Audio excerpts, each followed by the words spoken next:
Hello, everybody, and welcome back to Terra. FDR famously said, "Judge me by my enemies." I'm just kidding, of course, because all great quotes throughout human history are secretly the emperor of mankind.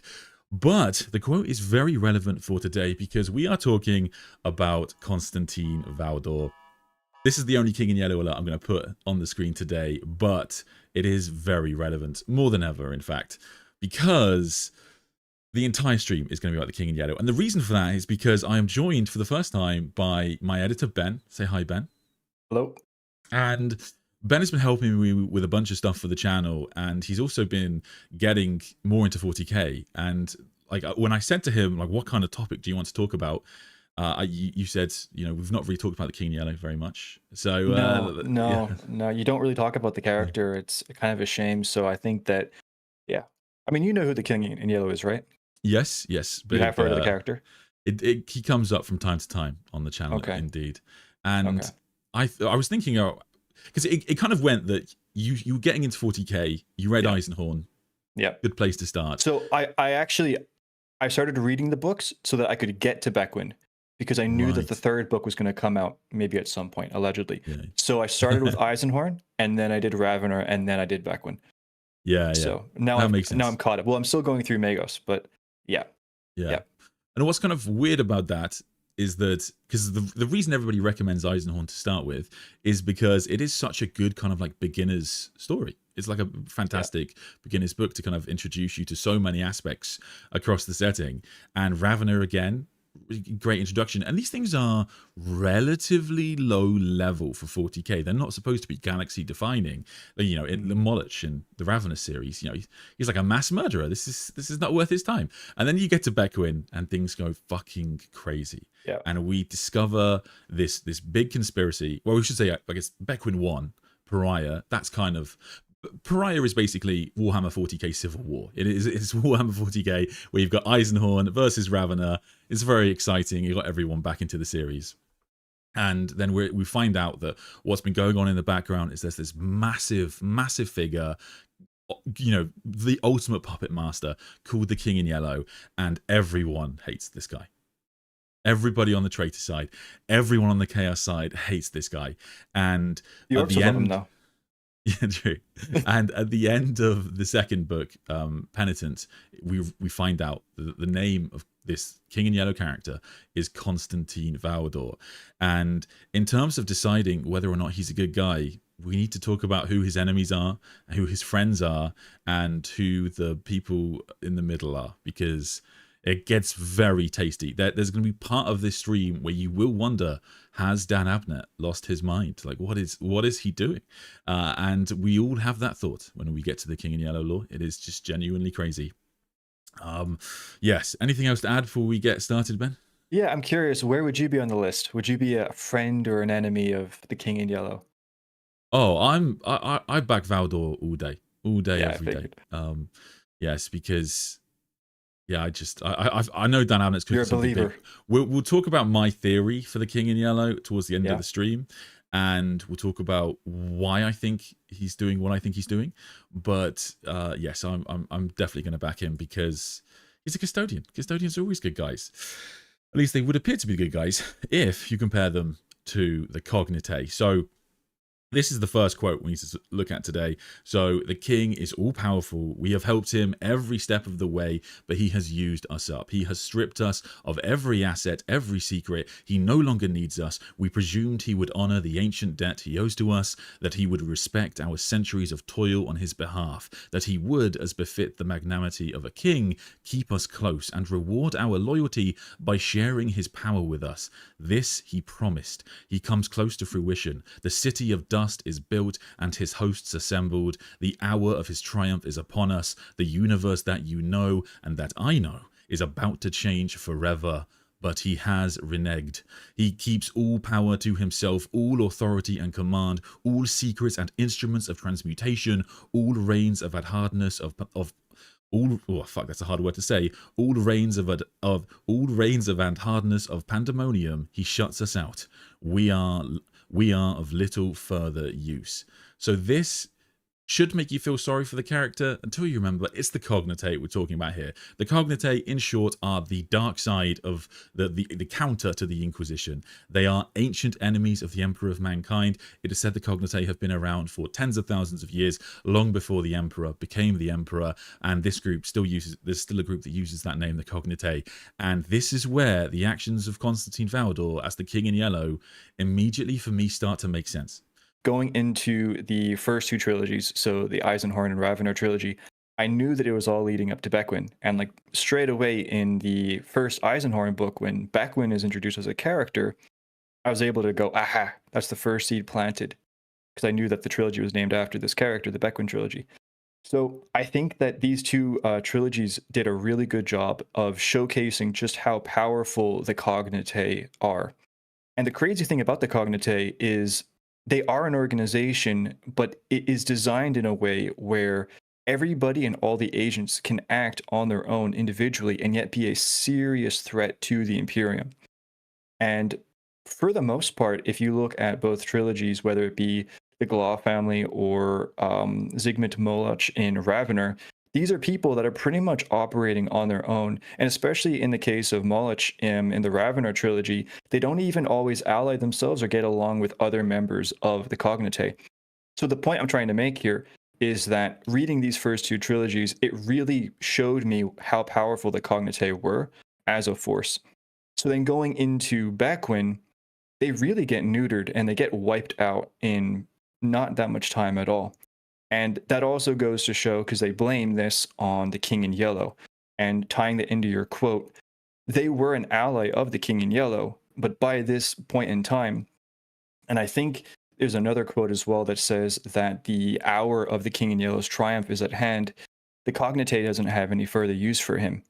And so there was a deal made a long time ago. Promises were made. He promised them power. He promised to teach them the secrets that he was obtaining. And the time came and he has turned his back on them. And so I think I've answered that question in terms of how they're connected. We're going to talk about them later on in the stream, though, in terms of what their function actually was in terms of his plans. But yeah, for sure, this faction was really laid out to be this super powerful threat, and they were taken out very easily, which just shows how powerful the King in Yellow is. Yes, superb summary. Yes, you're right. It's a big change, because the Cognite should be the anti-Inquisition. They should be the bad guys behind the scene. And then it turns out they've been torn apart from the inside. And for me, this is where Valdor as the King in Yellow starts to make a bit more sense. Because if we remember that Constantin Valdor, he is a big golden boy.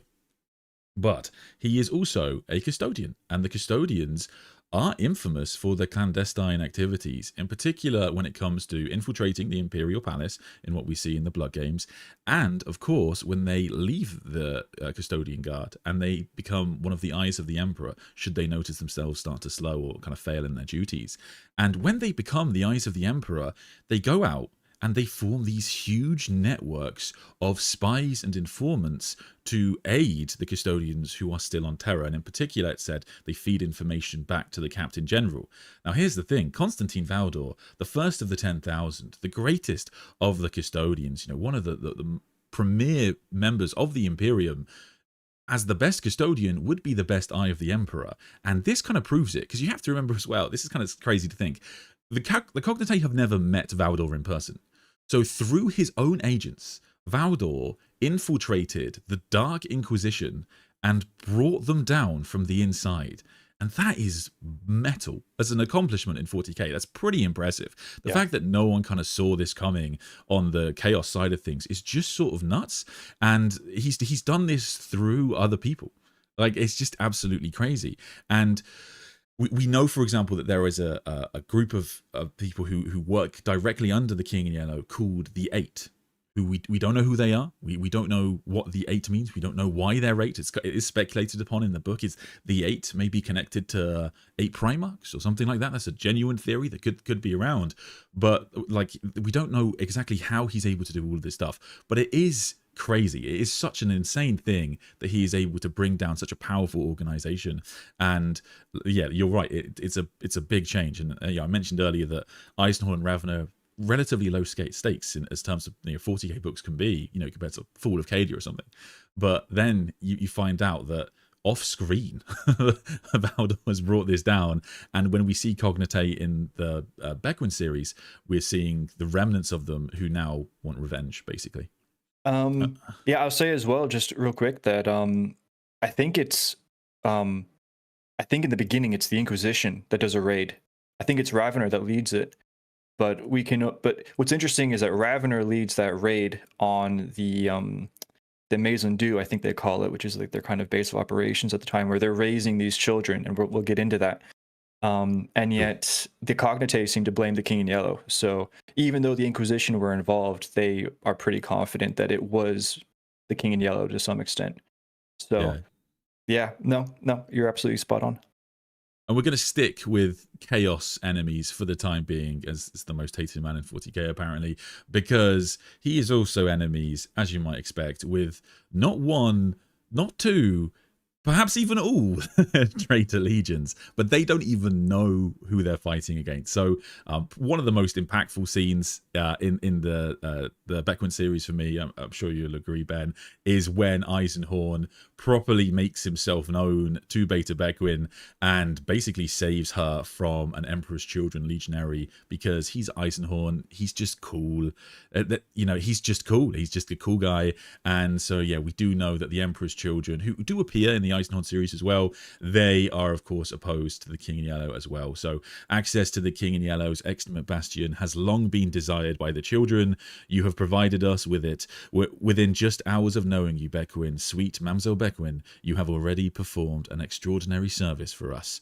The king is more of a threat to us than anything that the false emperor can devise. So they don't even know that this is a servant of the emperor, at least in theory. I guess talk more about that later.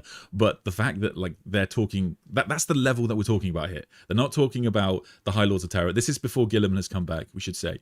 But they're not talking about the High Lords of Terror or any of the Space Marine chapters. They're talking specifically about what is up until this point in the book. You're thinking like a big crime boss. Like some of the plots he's connected to are things like massive drug empires and like criminal enterprises and all these sorts of things. So like this guy is more dangerous than Dante, than Manius Calgar, the liege lord of all Space Marines. Like, how is this possible? And so, yet even whilst all this is going on, they don't even know what they're up against, because they don't know that this enemy of theirs is actually the Captain General of the Custodians, the first Captain General of the Custodians. Just epic. So yes, So over to you, Ben. Sorry. No, you're good, man. So I have a few things to say about that. First of all, I really, really love how the Emperor's Children character is portrayed. So I think it's Teke. I don't know how you pronounce the name. I'm going to call him Teke. But I think anybody who knows anything about the Emperor's Children, we all know what they kind of look like, what they tend to look like, which is really grotesque and weird and just kind of gross, to be honest with you.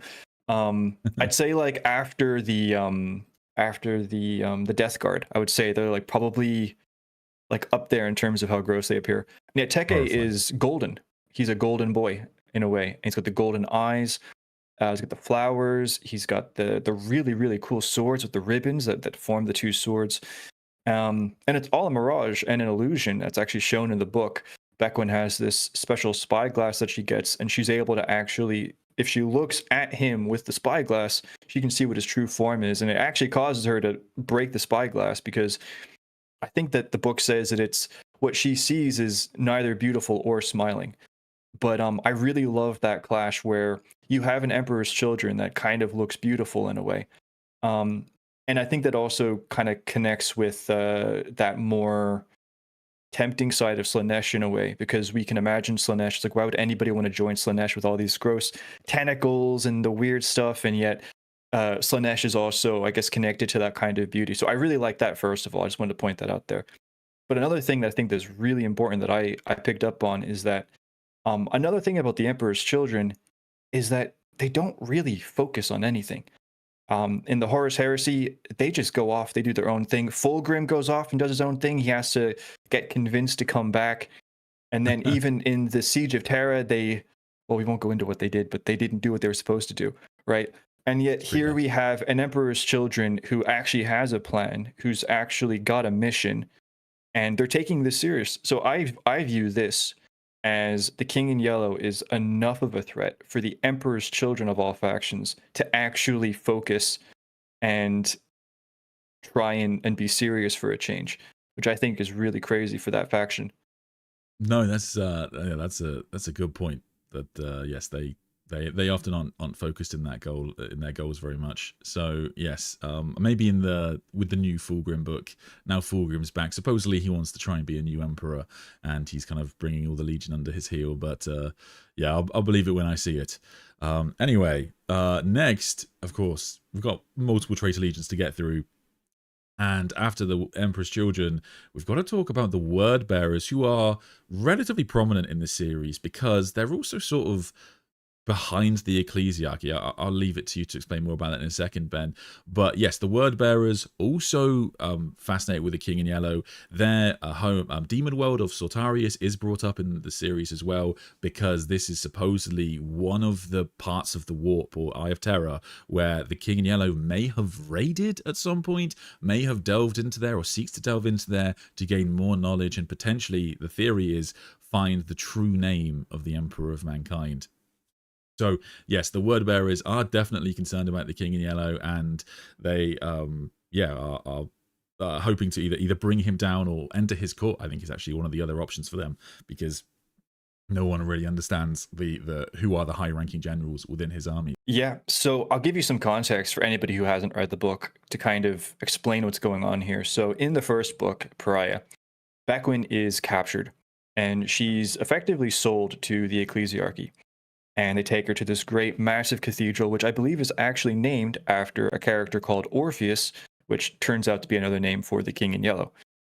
And she's brought there. She has no idea why. And while they're doing stuff, basically they have her in this special room, and they're getting her to read out these words that don't make any sense, and they're really paying attention to what her reaction is to reading these words. It mentions that there are 3 shadowy figures in a different room. And they kind of give out and they say, like, oh, you can't start without us, and this, that, and the other. And they're kind of complaining and just being a nuisance, but we have no idea what they look like. And long story short, the reason why she's there is because they're trying to get her to read Enuncia and to see how well she's able to do that. And those figures are 3 legionaries of the Word Bearers. And so they're also interested in Enuncia and seeing what is going on, and if this candidate, as they put it, can handle it. And it turns out that she can handle it, and she's actually the best candidate that they've had in reading Enuncia. And as they put it, she is the best candidate that they've seen so far in reading Enuncia. And so they want her for their cause. And as they put it to the ecclesiarchy, either you control her or we will, and we will take her by force if that's needed for the cause. And what I was saying is that there's obviously a lot of implications with the ecclesiarchy, the Holy Church, being connected to chaos. And these are like the arch heretics in a way in terms of the chaos factions, because these are the Word Bearers. But taking that aside, I think there's obviously going to be a connection to the King in Yellow here. But I think a bigger thing here, in my opinion, is it's kind of an arms race for Enuncia. Because Enuncia is a topic and a concept that has been coming up a lot in recent books. And it seems like everybody's now kind of catching on to how powerful this thing is. It seems like the Cognite were aware of this ages ago. If you want to go back into the old lore in terms of like the old past, the Emperor was also going after it. But it seems now in the 41st millennia, all these other factions are starting to figure out that this thing has so much potential. And I think the Word Bearers are trying to get Enuncia. That quote about the book that they have that their Lord wrote, it seems like Lorgar might also be trying to get his hands on Enuncia, or properly, compiling. Yes, no, you are dead on. I think, yes, good time to start talking about Enuncia. So yes, Enuncia is basically the language of the universe in Warhammer 40K. Its most famous mention is probably always going to be now when Elanius Person used it to bring down, and John Grammaticus also uses it, when they use it in the End of the Death. So when Elanius Person and John Grammaticus, they basically are kind of sent by a very powerful psyker into the throne room, where the Emperor and Horus Lupercal are facing down, and they use Enuncia to basically knock Horus down. That's how powerful it is. This is God Horus. This is Horus at his maximum power, and it completely knocks it down. Now, just to utter one of the words can kill you. It's incredibly dangerous. John Grammaticus has his jaw broken when he says one of the words. It's incredibly dangerous to use it. And yes, to your point about the Cognite, when we talk about the ancient emperor, before he became the emperor in like humanity's history, the Tower of Babel supposedly was a tower that was just a lexicon of Enuncia. And that is what Alanius Person prevented the emperor from getting access to, because if the emperor had got access to it, we don't know how powerful he would have become. He would have had access to the language of the universe pretty much.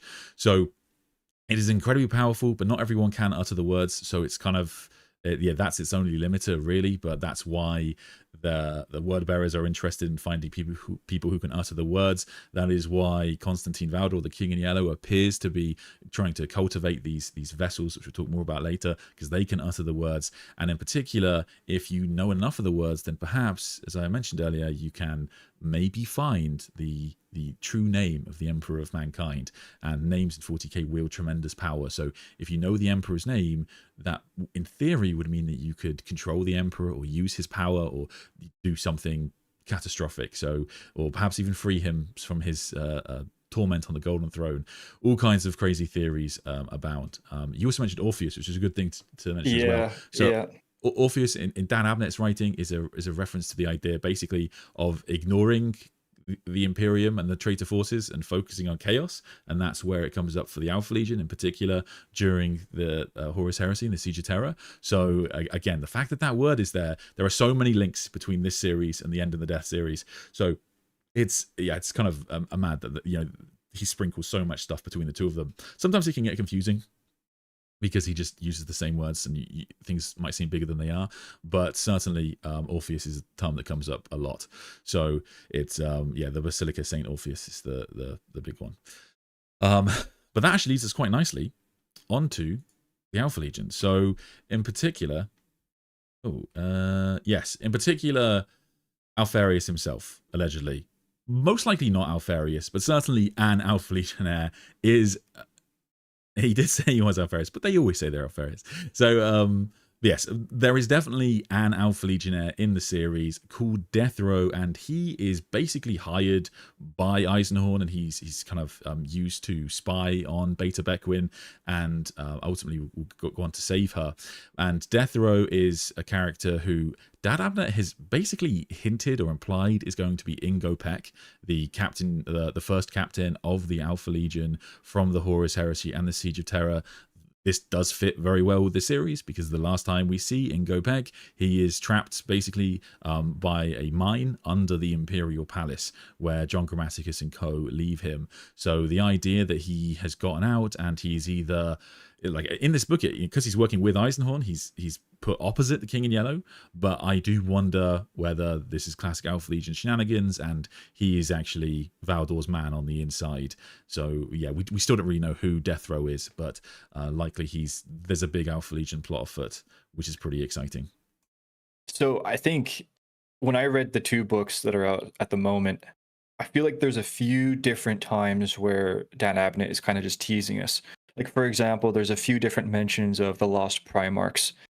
And people are like, oh, like, is something going to happen with the Lost Primarchs? Is the King in Yellow one of the Lost Primarchs, or are they involved somehow?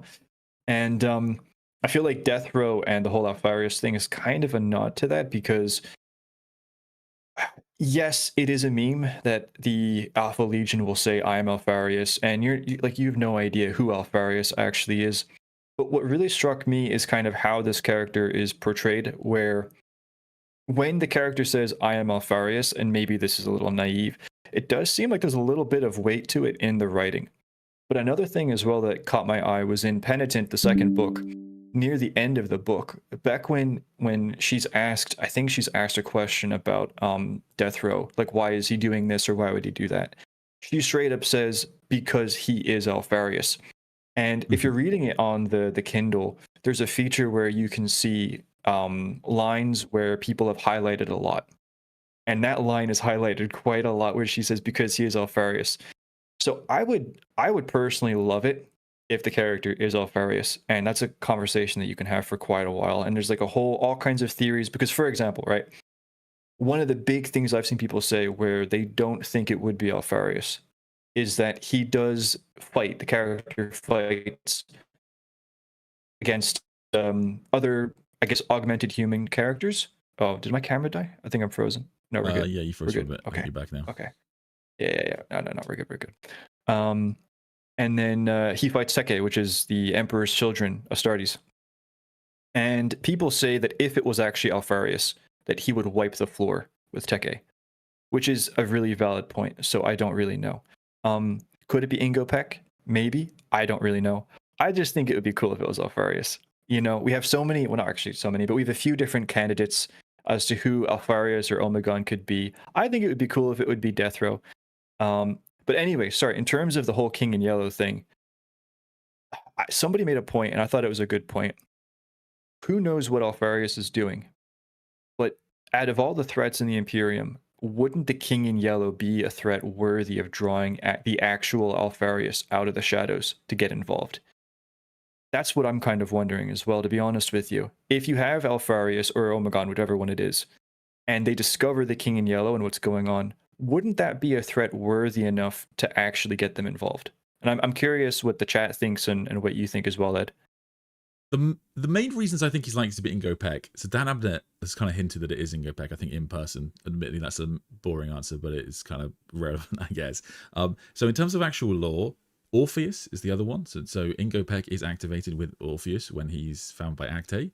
So that's kind of where his line is. So there's that link. I also think in terms of connecting it to the Custodians, presumably after the Siege of Terra, the Custodians will find Ingopek under the Imperial Palace. So that works for me. I also think there's kind of a meta answer. And when we talk about theories later, I guess this is something worth bringing up, is that as big as this series is, you know, and as impactful as it will inevitably be when Pandemonium comes out, I don't think they want to put all their eggs into one story. Yeah. And that's my main thing, when, you know, practically when I'm thinking about how these plot lines will unfold, because returning Constantin Valdor at the head of this massive armada, which we'll talk about later, is already, you know, it's going to be a generational change for 40K. So yeah, bringing Alfarius back. I also, I do believe officially they do treat Alfarius as dead. That doesn't mean that can't change, and new writers can, new CEOs, new directors can change all that. But I think officially that's where they are. But I get the desire. Yes, if you're an Alpha Legion fan and you want to put everything down to Alfarius, I can't knock you for it, because I'm a Lion guy and I'm going to put everything down to the Lion being amazing. So I do think you make a really good point in terms of, and I talked about this the other day when I spoke about the new Alpha Legion book. It's quite tough to come up with Alfarius return stories that would satisfy everybody, because like he's been gone for so long. What could possibly bring him out of the shadows? And at this point, he's everybody. He's the King in Yellow. He's Cypher. He's actually the Emperor on the Golden Throne. You know. No, you're right. You're right. He is everyone. That's so true. I think that is the last quote we have. Yes, of the Traitor Legions. But before we move on, I think it's, without talking about the Immaterial College, we must just mention that it's likely that multiple other Traitor Legions are also concerned with the King in Yellow. So one of the things that happens in the book, and hang on, we spoke about this just before stream started. Yes, so when it comes to the King in Yellow, we do know that in his quest for Enuncia, it's taken him to some weird places.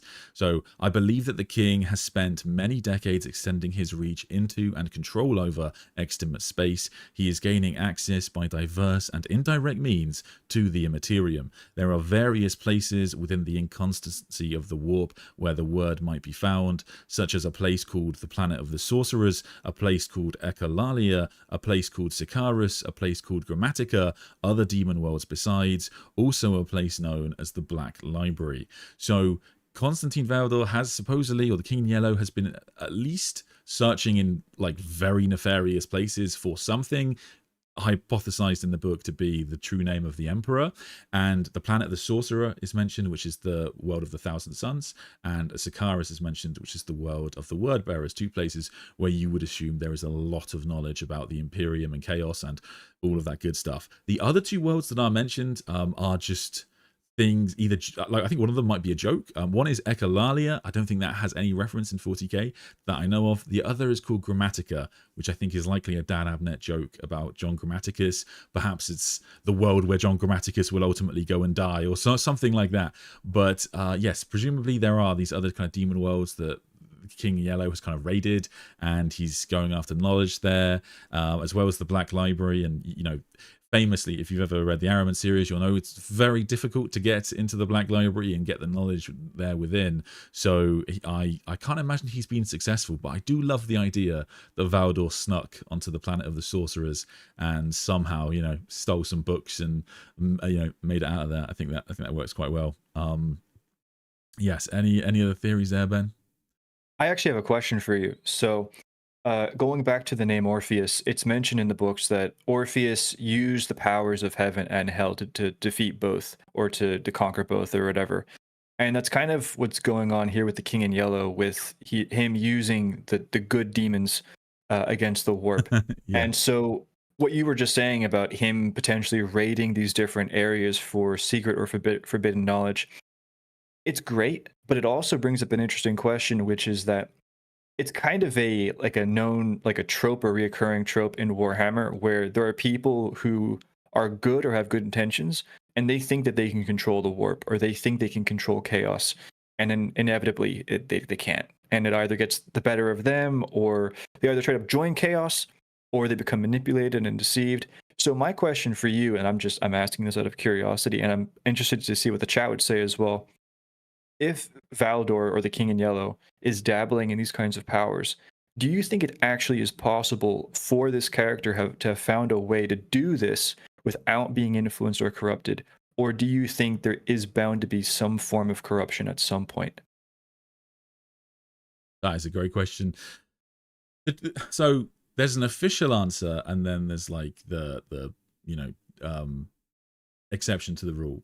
So the official answer is that the answer is no, is that the custodians can't turn against the Emperor of Mankind. They are, like, you know, programmed biologically to be loyal to him, and so they can't turn against, it's not even the Imperium, specifically the Emperor. They actually, a lot of them don't care about the Imperium very much, so much as the Imperium keeps the Emperor alive. But the exception, of course, is during the End of the Death Volume 1, when they teleport onto the Vengeful Spirit, and not Valdor's section, but the section that is with the Emperor, are turned against the Master of Mankind by the power of Horus. And that is, like, when I read that scene, I take that scene as Dan Abnett instrumenting to us that this is, the rules no longer apply. They're like, it's still the case that the custodians can't turn against the Emperor, but Horus doesn't care about the rules of the setting. He doesn't care about time or anything, so he's just he can do whatever he wants. And so that's kind of how I take it. But Valdor is a really interesting one. I've done a stream on this before, so I won't go too much into it today, and I wonder, maybe one day I'll just aggregate all of these streams together and upload one massive King in Yellow video. But when it comes to Valdor's plot in the End of the Death, in the next book, no, the book after that, we see him stab Abaddon. Abaddon catches the spear, and the Apollonian spear, the spear of Constantin Valdor, transfers knowledge from the inflicted to the wielder, and that's where he kind of has this vision of like the future of 40k and utters the word despoiler, basically seeing what Abaddon will become. So, like, yeah, there's definitely some sort of weird aspect to this. Part of me just has so much faith in the Emperor that I back Valdor, because when it comes to Valdor's story, in Valdor Birth of the Imperium, which is like, I could call it his Primarch novel, but for all intents and purposes, that's how these novels work. Like, it's in his Primarch novel, when we see Valdor's, a glimpse into Valdor's backstory, it is said that the Emperor knew that this boy that would become Constantin Valdor would be incredibly important one day, and he sent an entire army across Terra, which is likely at the time he didn't have armies to spare, and that's how important this child would become. His parents would be killed, and then he became the Captain General of the Custodians, and the Emperor gave him the Apollonian spear for a very specific purpose. It's a very powerful weapon, and Valdor suspects, it's because he's basically too good. He just needed to be nerfed in combat because he's just that powerful. So the Emperor gave him this weapon because it would like kind of make him more considerate of his fighting. But yeah, I think that the Emperor just he knows what Valdor is, and he knows how powerful he is, and that he can't really turn on him. So I'm always going to be a Valdor loyalist side, but it would be fun to see him be a traitor. Like, it would be really fun. And exactly how that would unfold is just nuts. There's we'll talk more about it later. When it comes to his allies, there's a couple of times that Valdor's actions just don't make any sense. I just can't really rationalize them. In terms of who his enemies are, so far this all makes sense. Valdor has left the Imperium. He's moved to this area of non-real space, this kind of like pocket dimension known as the City of Dust, which was originally a realm created either by Horus or for Horus. It's not clear which it was the realm from which Horus intended to rule over Inevitable City. Yeah, all of the Imperium and beyond from the Inevitable City. And then when the Emperor gets there, he's very angry and he smashes all of Horus's shit and turns it into the City of Dust. Which, that was the moment I read the book and I was like, whoa, what is Dapanet cooking? And so yes, Constantine Valdor has moved there, and then he has, from that base of operations, tried to gather resources and bring down various enemies of the Emperor. That all tracks for what a custodian would do. But when we look at who he's allying with, all of a sudden his actions are very difficult to justify. So we'll talk more about that later. Anyway, yes. What about yourself? Are you hoping for a traitorous Valdor or a loyalist Valdor? No. I'm a believer, man. I'm a believer. Good. I mean, I sometimes find the setting, like the people that do the whole like the Emperor is just a maniacal maniac who wanted power. Like, it's definitely very easy to read 40K as that. I just can't help but feel it's a lot more of a dull setting. Do you know what I mean? Like, why did the Emperor do this? Because he's an ass. It's a very short answer. Yeah. I think regarding Valdor, I think if there's any custodian or any character who is the least likely to go traitor willingly, I think Valdor is that character. But the interesting thing about Valdor is he isn't like a robot. He does have, I wouldn't call them doubts, but he doesn't always agree with everything the Emperor does. And he has enough self-awareness. He kind of recognizes his lack of free will to a certain extent, if that makes sense. And he's not necessarily happy about that, but he just kind of accepts it. I think that it's really interesting to see that kind of crack in an otherwise absolutely perfect creation. Not that it's a flaw, but it's just a certain kind of blemish that comes with giving a certain amount of free will. And you put this character in a vacuum for 10,000 years with being able to do whatever they want. And like, what would happen? And then they're dabbling with other things. And like you said, there are some actions that the King in Yellow has done, and you just can't really understand it. Like, why would this character do this? And I kind of wonder if it's from these different parts of the personality of the character. So I don't think, just to wrap it up, I don't think the character is necessarily a traitor. I don't think Valdor would ever turn on the Emperor. I don't think he's trying to control the Emperor or enslave the Emperor or the Imperium. I think worst case scenario, it's a matter of he's doing the wrong thing for reasons that he believes are right. But I think at the moment, I think that he is a good guy in terms of a faction. Yes. No, I get where you're coming from. Yes, and it's good points to bring up. So firstly, in terms of this idea of kind of developing free will, this is actually kind of a minor point in the heresy, where when the Emperor is put onto the Golden Throne and Malcador's running things from the throne room, the custodians kind of develop more of their free will.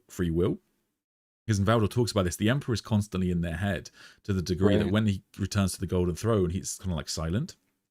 And so Valdor starts basically thinking for himself, and Malcador notes this, and Malcador kind of lets him just go along with it. But yeah, you're basically seeing here, the custodians are a weird one, because they're all super smart geniuses that could be artists and politicians and anything they want, but they're also sort of just puppets in a weird way. So he's kind of getting his free will back in that story. But yes, I also love Yes, I love your point. He, in terms of him disagreeing with the Emperor, yes, very much so. So he is in. It's said that he is in the triumvirate, right? So 40k loves its triumvirates, and in the early days of the Imperium, the triumvirate is the Emperor of Mankind, Malkador the Sigillite, and Constantin Valdor. So he's that big of a deal.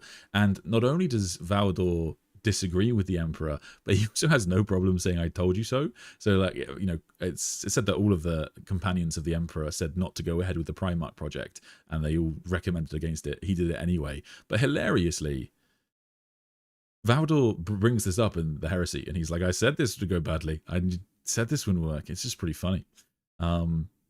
Anyway, let's keep moving on to another enemy of Valdor himself. So the Craftworlds are brought into this story. We don't see too much of them, but it is said that he is a big enemy of the Craftworlds, and multiple Craftworlds have mobilized to bring him down.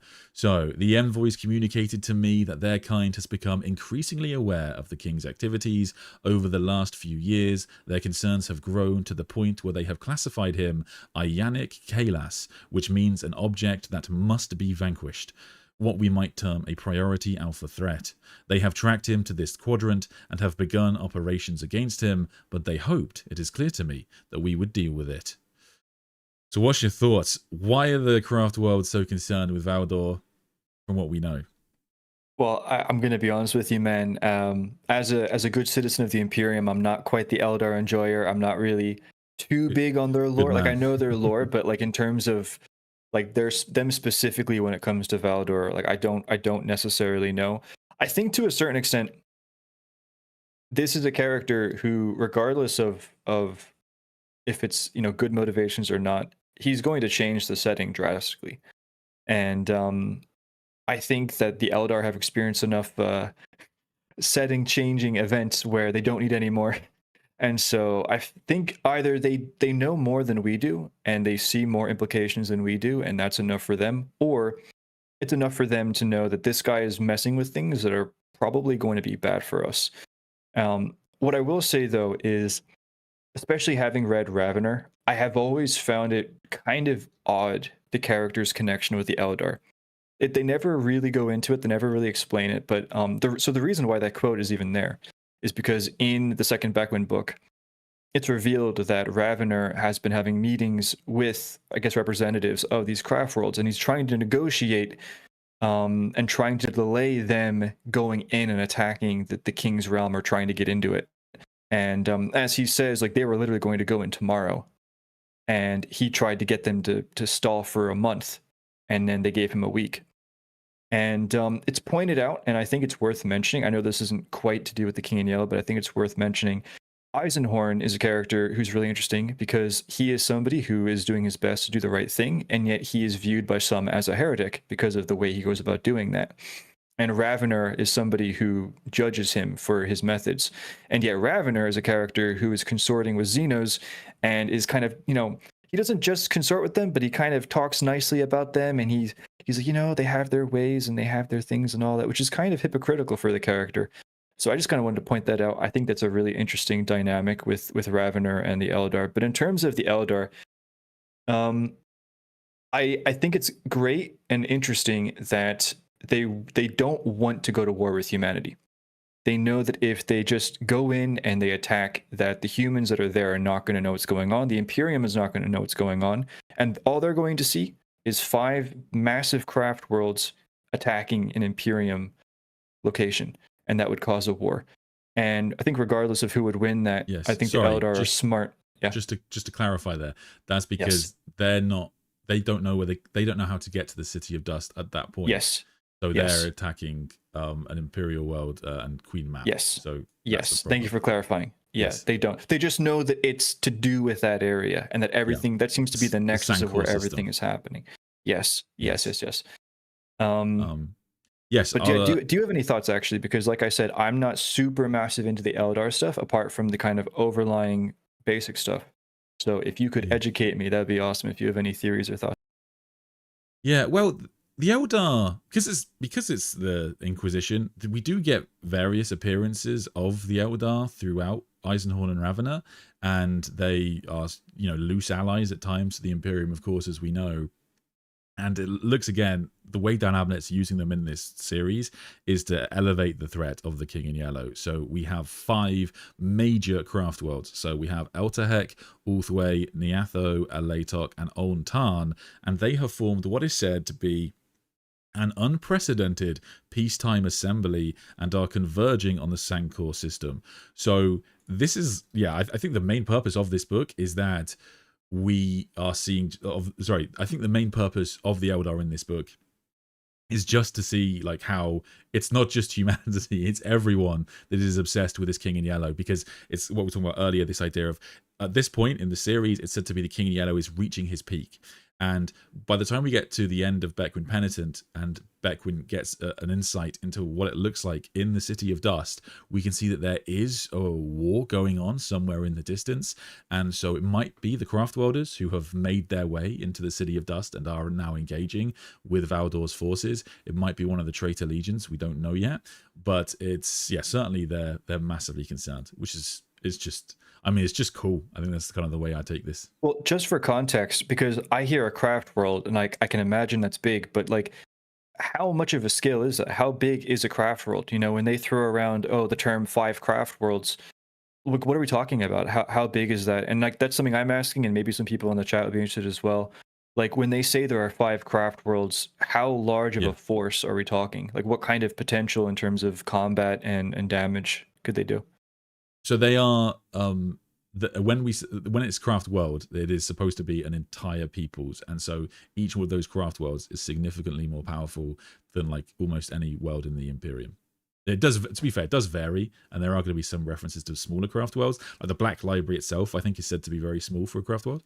But yes, these ones are big ones. Like in particular, Ulthwé are the big Eldar faction, generally speaking, in the lore. And Alatok also a massive faction in the lore. So it is like, he's not even like drawing on minor, lesser known craft worlds here. He's going for the big ones. And so they are. Right. Okay. These are, these are traitor legion equivalents in some of the cases. We're talking that large. Crazy. So if there's 5 of them, that's like massive. That's a big deal. It's a big deal. Yeah. Wow. Anyway, we've gotten pretty far into this without getting back to the main man himself.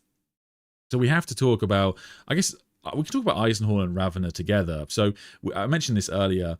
In Eisenhorn and Ravenor, in Bequin Pariah, it's kind of the Eisenhorn versus Ravenor, sort of how it's set up. And the idea, as you might be very aware if you're familiar with Eisenhorn's story, is that Eisenhorn has gone too far and Ravenor needs to bring him in. But Eisenhorn is not willing to turn himself in, at least not until he has dealt with his King in Yellow threat. So here we go. There's no point hunting for the small fish. It simply allows the big one to swim away. I want the King in Yellow. I want Orpheus. And Ravenor himself, he learns more about the King in Yellow as things go on. He's very slow to kind of ally with Eisenhorn himself, and there's a big kind of conflict between them, because between the Eisenhorn books and the Ravenor books, we see certain cast members shared through between their retinues, and so they have to kind of choose allegiances, etc. But then Ravenor eventually is starting to come to understand that he may have to work with Eisenhorn here just because of how dangerous he is. It is my belief that the so-called King in Yellow is in pursuit of one word in particular, a word of vast power. If knowledge of a word conveys mastery of a thing or object or person, then this is the most potent of all. It will change everything we know. And what is the one word he is searching for so furiously? I asked. The one true name of the God Emperor, it said.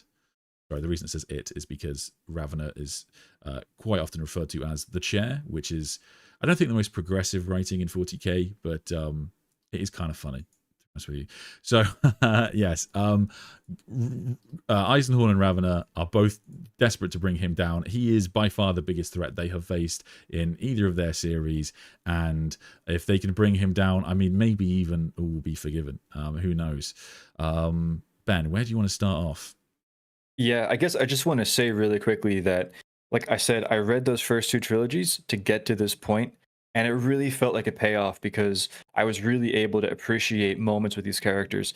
Like you mentioned before, when Eisenhorn is first introduced properly, that was such a great moment. And I think I actually messaged you with maybe like a screenshot of like that moment in the thing, like, this is so good, this is so cool. And yeah, seeing these characters after all these books and having those moments, I was able to pick up on some of like the context, some of the moments that they've mentioned from the past. But it's really great. And it's also really interesting seeing, like you said, that kind of Civil War dynamic where, yes, you have Ravenor and Eisenhorn that are kind of opposed, but you also have their, I guess for lack of a better term, their followers, because those characters are really good friends with each other. But for some of them, they're more closely aligned with Ravenor, and for others, they're more closely aligned with Eisenhorn. And so, and in some cases, you actually see people swapping sides. And so that kind of dynamic, that kind of conflict is really interesting to see. And so having read those books, it really felt like a payoff being able to enjoy that. Going back to Eisenhorn and Ravenor when it comes to the King in Yellow, though, what I love about those two quotes that you have there, and I guess for the record, I picked out this quote. So the reason why I picked out that Eisenhorn quote and then the Ravenor quote, one of the reasons is because Ravenor is like, yeah, he's a threat because of this whole thing, and he might be searching for the name of the God Emperor. We have to stop him and all that. And then Eisenhorn is just like, I just want to go for the big fish. I just want to go for the big fish. And if I don't go for the big fish, it's not going to matter. And especially when you look at the Eisenhorn trilogy, he keeps on going after these different characters, and it's like whack-a-mole, you know, when you stop the one threat, another one comes up. And if you think about it, Eisenhorn especially has been going after the Cognite for such a long time. And especially if you look at his, if you have read the books and you know what he looks like and the injuries psychologically and physically that he's suffered because of the Cognite, he's just done with it, and he just wants to destroy them once and for all. And he views the King in Yellow as the force above the Cognite. And so he just needs to see this done and dusted. Whereas I think Ravenor might be more, I guess, he might care more about the actual things and the threats that the character, what's the term, that the character presents to the Imperium. Does that make sense at all?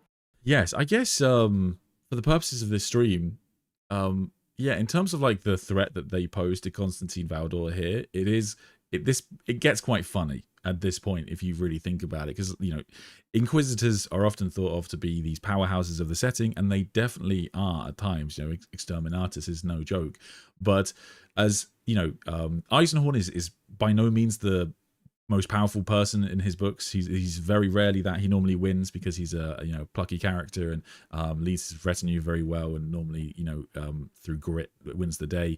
And Ravenor is an incredibly powerful psyker because he suffered exceedingly high injuries, and now he's bound to this chair. But he's got like wraith bone technology and all this stuff to enhance himself. But even Ravenor gets outshone in his series as well psychically. So the fact that now they're up against the Captain General of the Custodians and the level of resources at his disposal is quite frankly terrifying. So it's the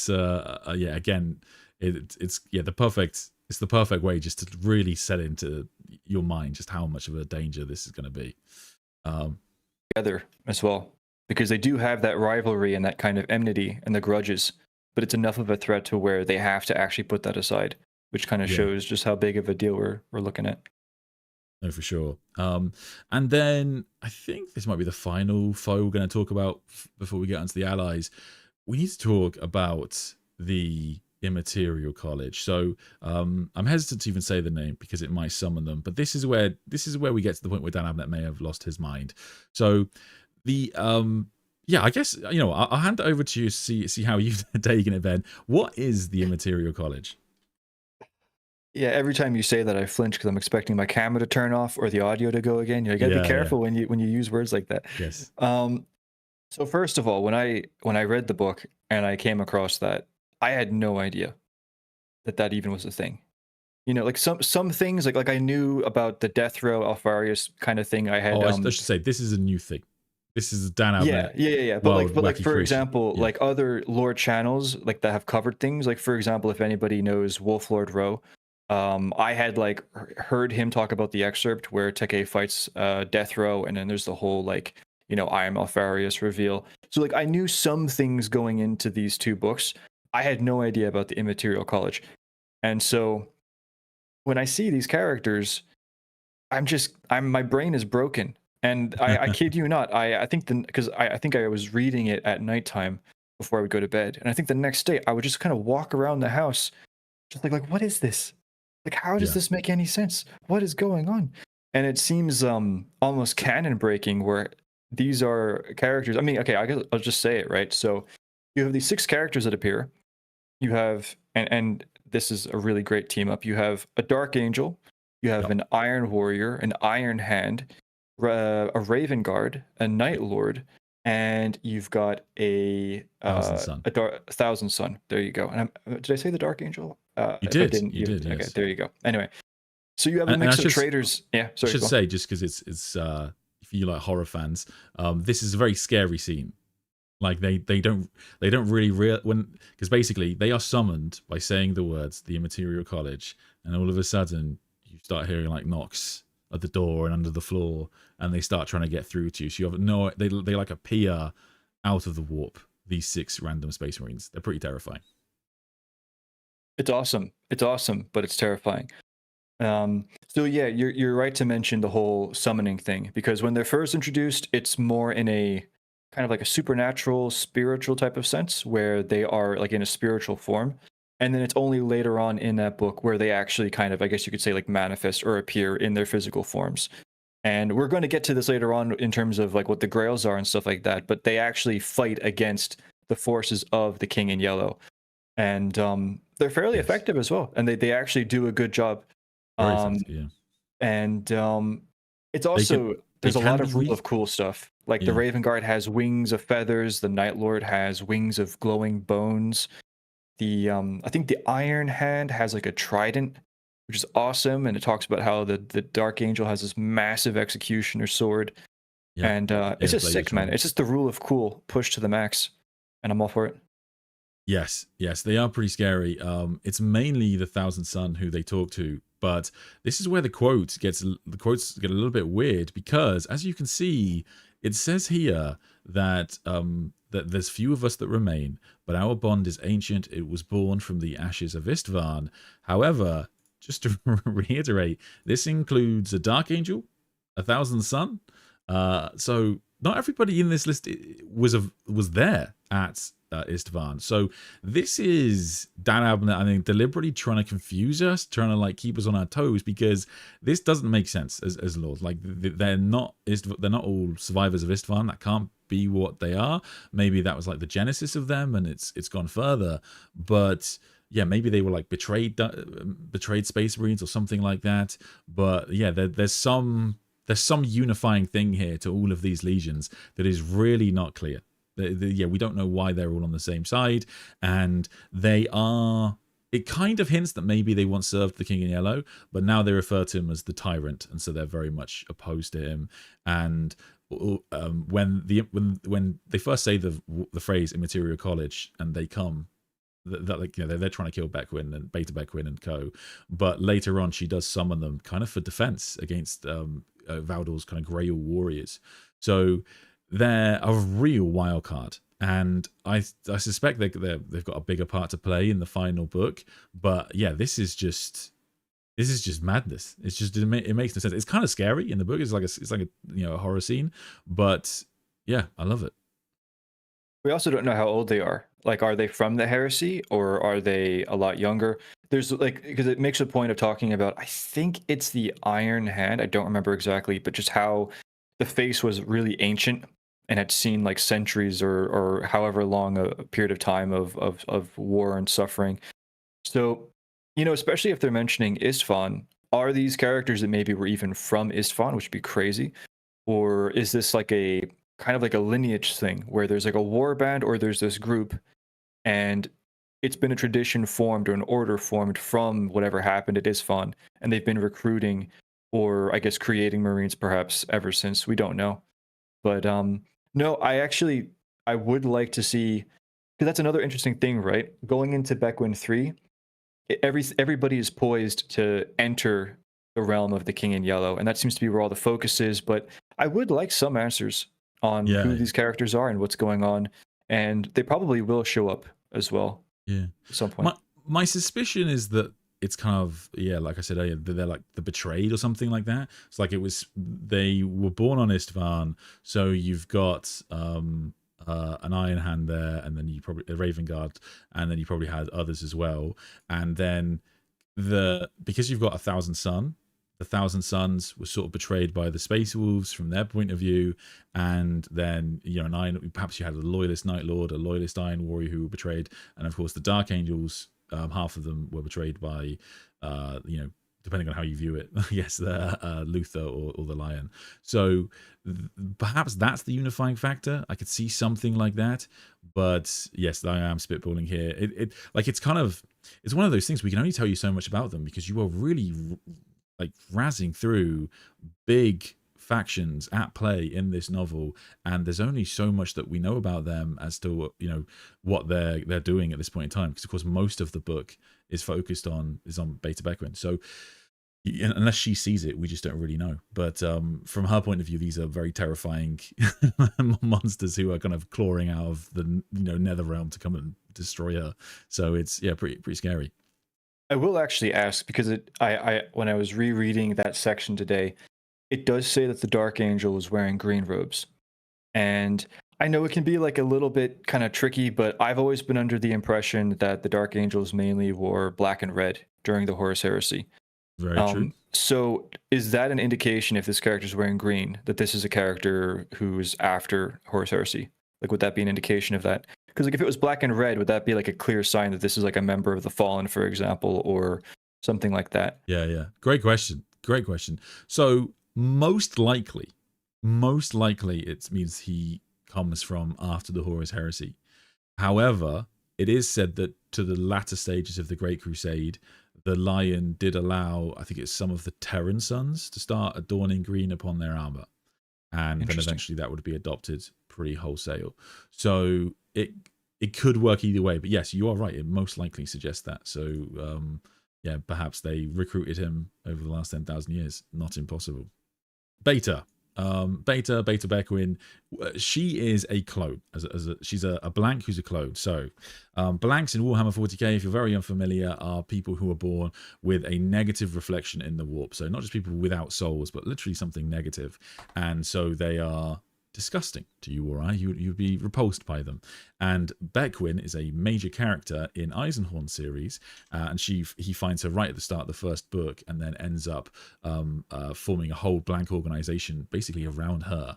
And what we find out in the Bequin series is that it's not following that Bequin, it's following a clone of her, and we see other clones of Bequin as well later on in the story. So what we know is that somehow Constantin Valdor has got access to the DNA of either Bequin, or maybe she was a clone herself, so someone that she was cloned from, and various other blanks over the last 10,000 years, and he has been cloning blanks, and for a very specific purpose, which we'll talk about.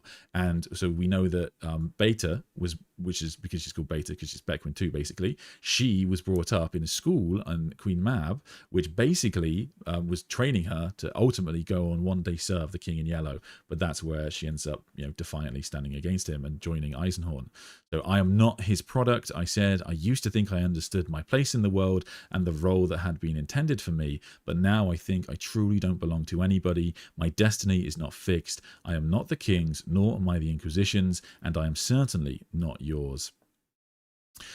So yes, Ben, where do you want to start?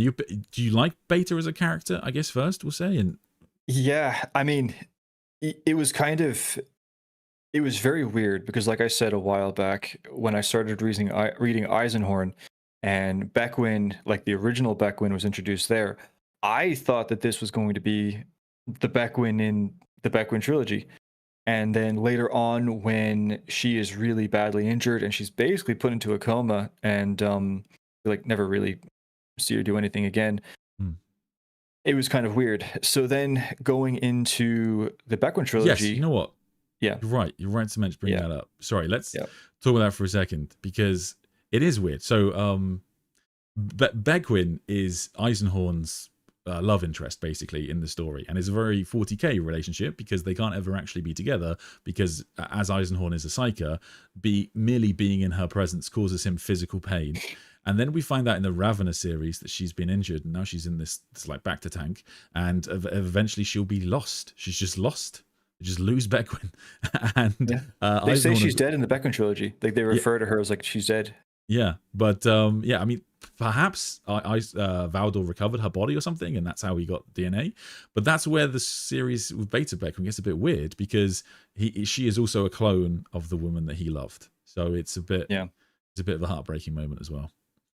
I'll say this about the two different Bequins, because what's really, I think, I don't know if it was intended or not, but I think it's really cool, is that both characters didn't really have, I guess, control over their lives, and they were kind of their destinies were not, I guess, under their control. And then effectively Eisenhorn comes along and offers them an opportunity to be something more and to help them. So in the case of the original Bequin, because she is, because like, you know, Bequin, the original Bequin character, was not raised in this school and trained to be X, Y, and Z. It was nothing elaborate like that, but she was still a blank. She was still and she led the distaff, who are exactly, yeah. But before Eisenhorn, she was effectively suffering the same type of treatment that all the other blanks would. And when Eisenhorn actually finds her, she's basically a prostitute. I think that's what she actually is, because it's all she can do, and she's miserable. And you know what the sad thing is, that she doesn't even know what a blank is.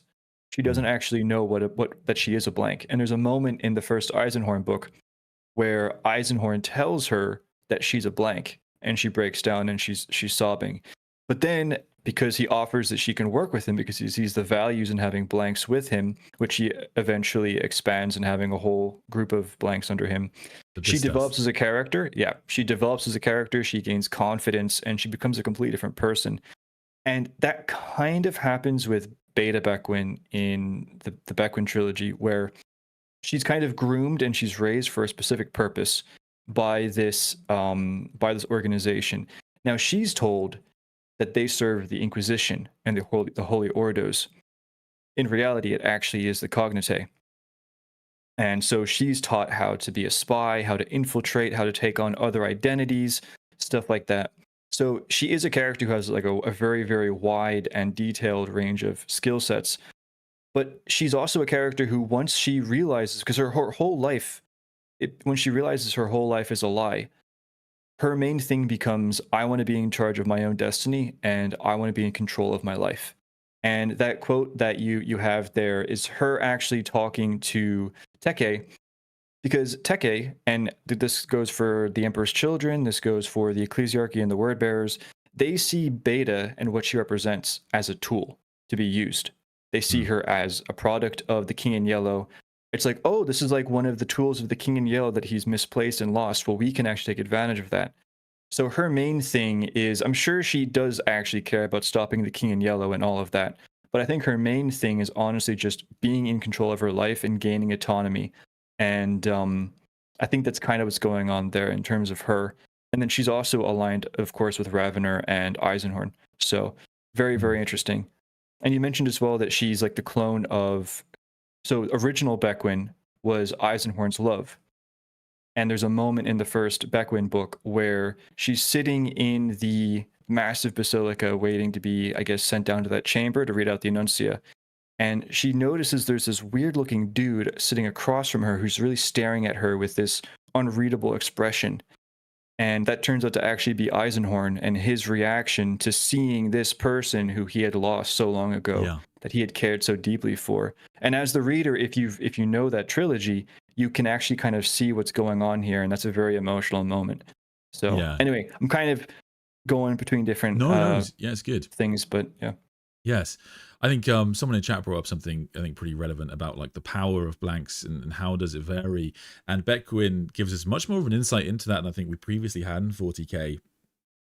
So the power of a blank comes from the pariah gene, right? So it's literally a genetic anomaly, is how it's generally referred to, and it can vary quite a lot, and it can take kind of different forms as well depending upon the blank. So they have an inherent nature which gives them a negative presence in the warp, and that is true for all of the blanks, and that allows them to naturally suppress psychic energy and repel demonic forces. They can all do that, but the way it manifests does change. So Beta Bequin, for example, she is measured in the book by these mediators, and they use these instruments to measure her aura, her blank aura, and they say that she's not like a proper blank. They say that they call her I think it's a black soul is what they refer to them. She's not a true black soul, and that she ranks quite low on the pariah power scale.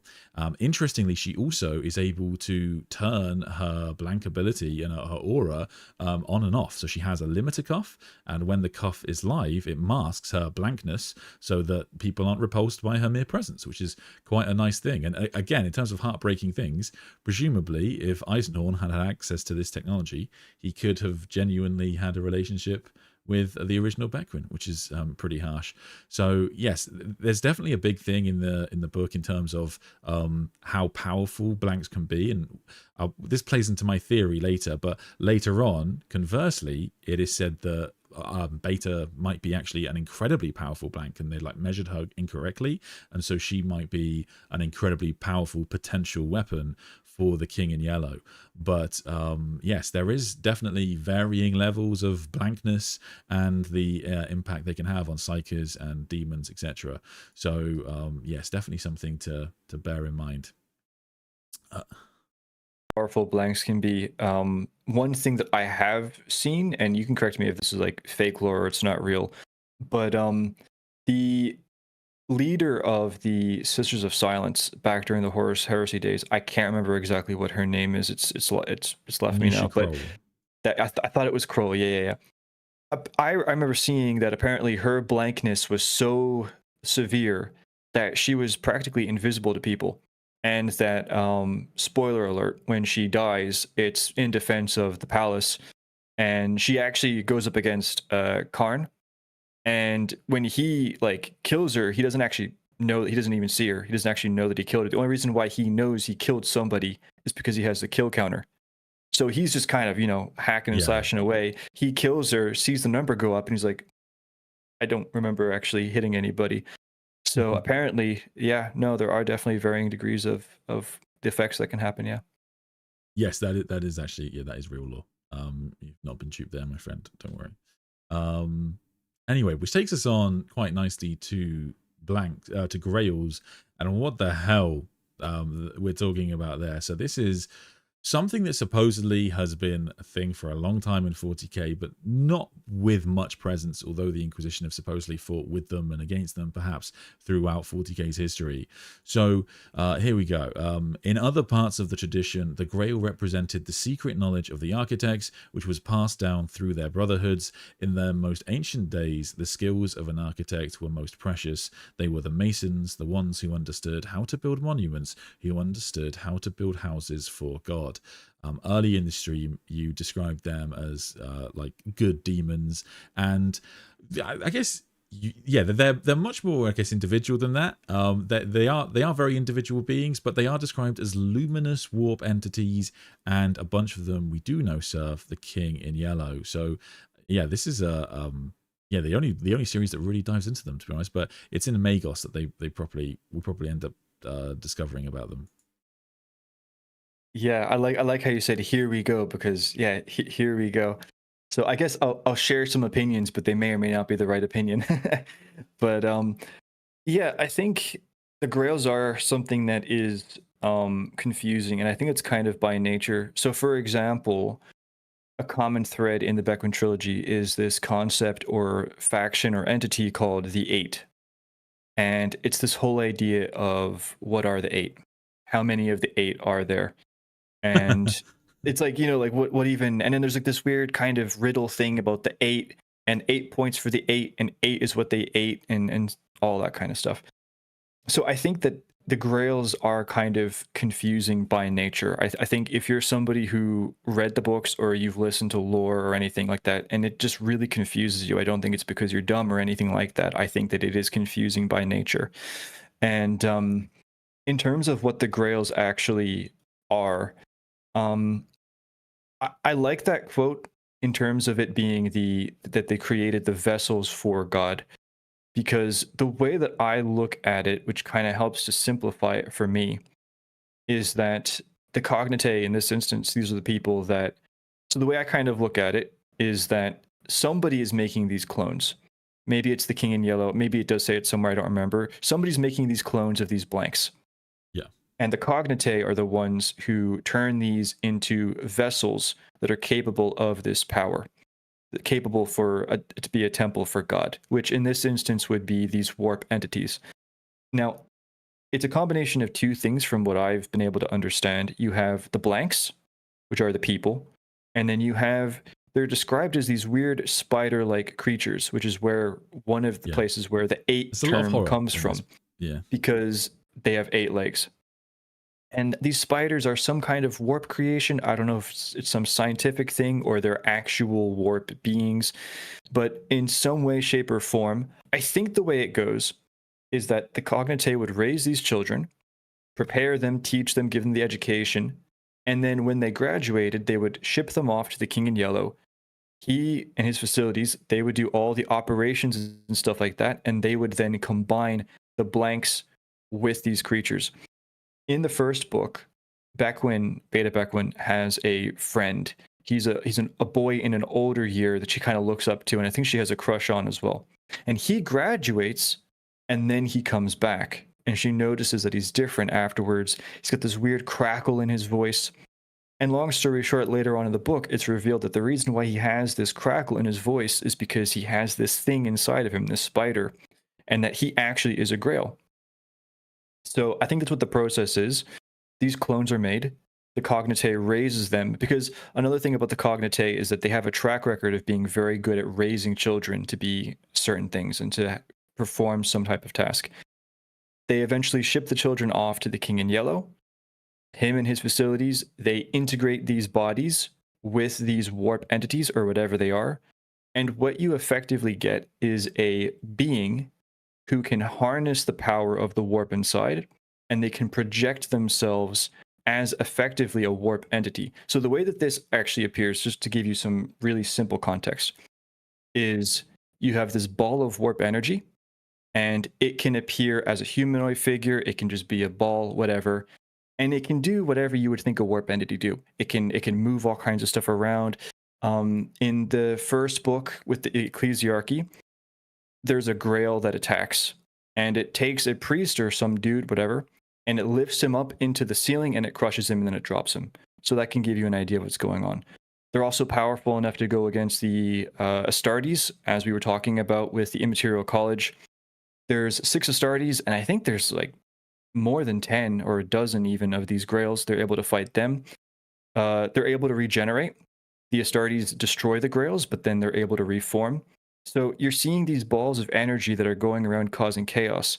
But it's believed that this is all happening while the blank clone is in a facility, probably in the King's Realm safe, and is just like astral projecting it. So anyway, that was a very complex concept, but no, yes. It's very interesting. It's brain breaking, but the King in Yellow is the only person who has power like this at his disposal at all. Yes. And it's absolutely a game changer. Yeah. So when we say Grail, it's said that the word Grail it's spelled Grael, but it comes from Grail, Grail. So it comes from the idea of chalice, something that is meant to hold knowledge or divine essence, I think is the term. And so a Grail is designed to be an artificially engineered human vessel, and they're called eudaimonic beings, and they are the word good demon, I should say, is a term used in the series. So that's kind of what they are. They're sort of, instead of a demon going into a human, it would be a human going into a demon or go into a warp entity or whatever, and that creates the Grails. And then the pariahs are used as candidates for these vessels. And it's said that the first 8 of these vessels might have actually become the 8, who are the 8 highest ranking generals within Constantin Valdor's forces and his highest levels of confidence. So exactly how powerful they are, we don't know if there's anything different about them, but potentially but that tells us that was the original intention of Beta Bequin. And so Constantin Valdor has become pretty obsessed with a lot of warp science, and this is a really interesting idea because he's talked about like this idea of like master of the Immaterium, this King in Yellow figure, But Valdor in the Heresy in Great Crusade isn't that guy. He's a custodian, you know. He has the Emperor's Aegis to protect him and all kinds of good stuff like that. But he is not a psyker. He doesn't use psychic powers or anything similar to that. And so him sort of becoming obsessed with the Arcana and having this kind of intense knowledge and ability to do this is really interesting. And like, you know, kind of out of character, to be honest with you. So it's a big deal that he's able to do this. And yeah, like, so they often serve as his kind of main forces in his main agents within the series. And yeah, it's not really clear. Like, you might be right. Maybe it is the case that they are able to project themselves from the City of Dust into real space, or maybe the Grails that we see, like the horrifying warpy white spiders, maybe those are just Grails that as of yet are yet to get a vessel, and so they're operating for him in that respect. It's a whole unexplored area of 40K, to be honest with you. Yeah. So it's it's pretty terrifying. And I will say as well that near the very end of the second book, Beta Bequin is actually able to get inside the realm. And we'll kind of get to this, I guess, later on, but she's able to see this massive city. She can see battles happening off in the distance. But the main thing I want to say is that she ends up encountering the Grails in terms of their bodies, which are, it's just clones of her. Yeah. She's like, you know, there's like 3 of this person and 4 of that person, and it's just clones. And so, yeah, they've literally just been taking however many people and just making batches of them over and over and over again. That's going to be very confusing though. Like, how do you, they must have different names or something. It'd be very confusing, you know? Yes. Yeah. It's, that's a good question. Because, yeah, on the bright side, maybe you'd be very you would be very self-conscious. Is there No. of the people there look just like you? But I mean, it sort of implies that there's not that many blanks that Valdor has to draw on, which I guess makes sense because they're incredibly rare. But Yeah. like, yeah, she sees multiple of herself, she sees multiple of her friend. Like, yeah, it's just a whole crazy thing. But yes. Something, yeah, one of those things where again we're in the whole Dan Abnett new 40K territory there. Up next, kind of a fun one. We have to talk about the Blood Angels. So for some reason, the Blood Angels are involved in this story, at least to some degree. So in particular, this character, Comus Nocturnus. So Comus Nocturnus is a winged giant space marine of the 9th Legion who is discovered by Beta Bequin deep underground in the ossuary of Saint Belfeg. So he looks to her like a demigod. She, you know, you could almost mistake him for Sanguinius. He has that kind of porcelain white skin and bedraggled black hair, and of course, unusually for a member of the Blood Angels, giant white wings. So before he is found, he is just chained to a rock in the darkness for what feels like to him ages. He doesn't know how long he's been down there, and he is tormented by his memories of a fog, but he still can't really remember where he actually came from. All he recalls is a calamitous, endless war where he wore red, and that his rage was deliberately bred to be unleashed upon whatever foe he was commanded to destroy. So he is basically stuck for, we don't know how long, in the red thirst. I think it says the rage and the thirst, so perhaps a bit of both, but likely just the red thirst. And upon being freed, of course, he is pretty hostile to them, but eventually Bequin is able to calm him because of her prior ability, and so henceforth he acts as like a loyal guardian to her.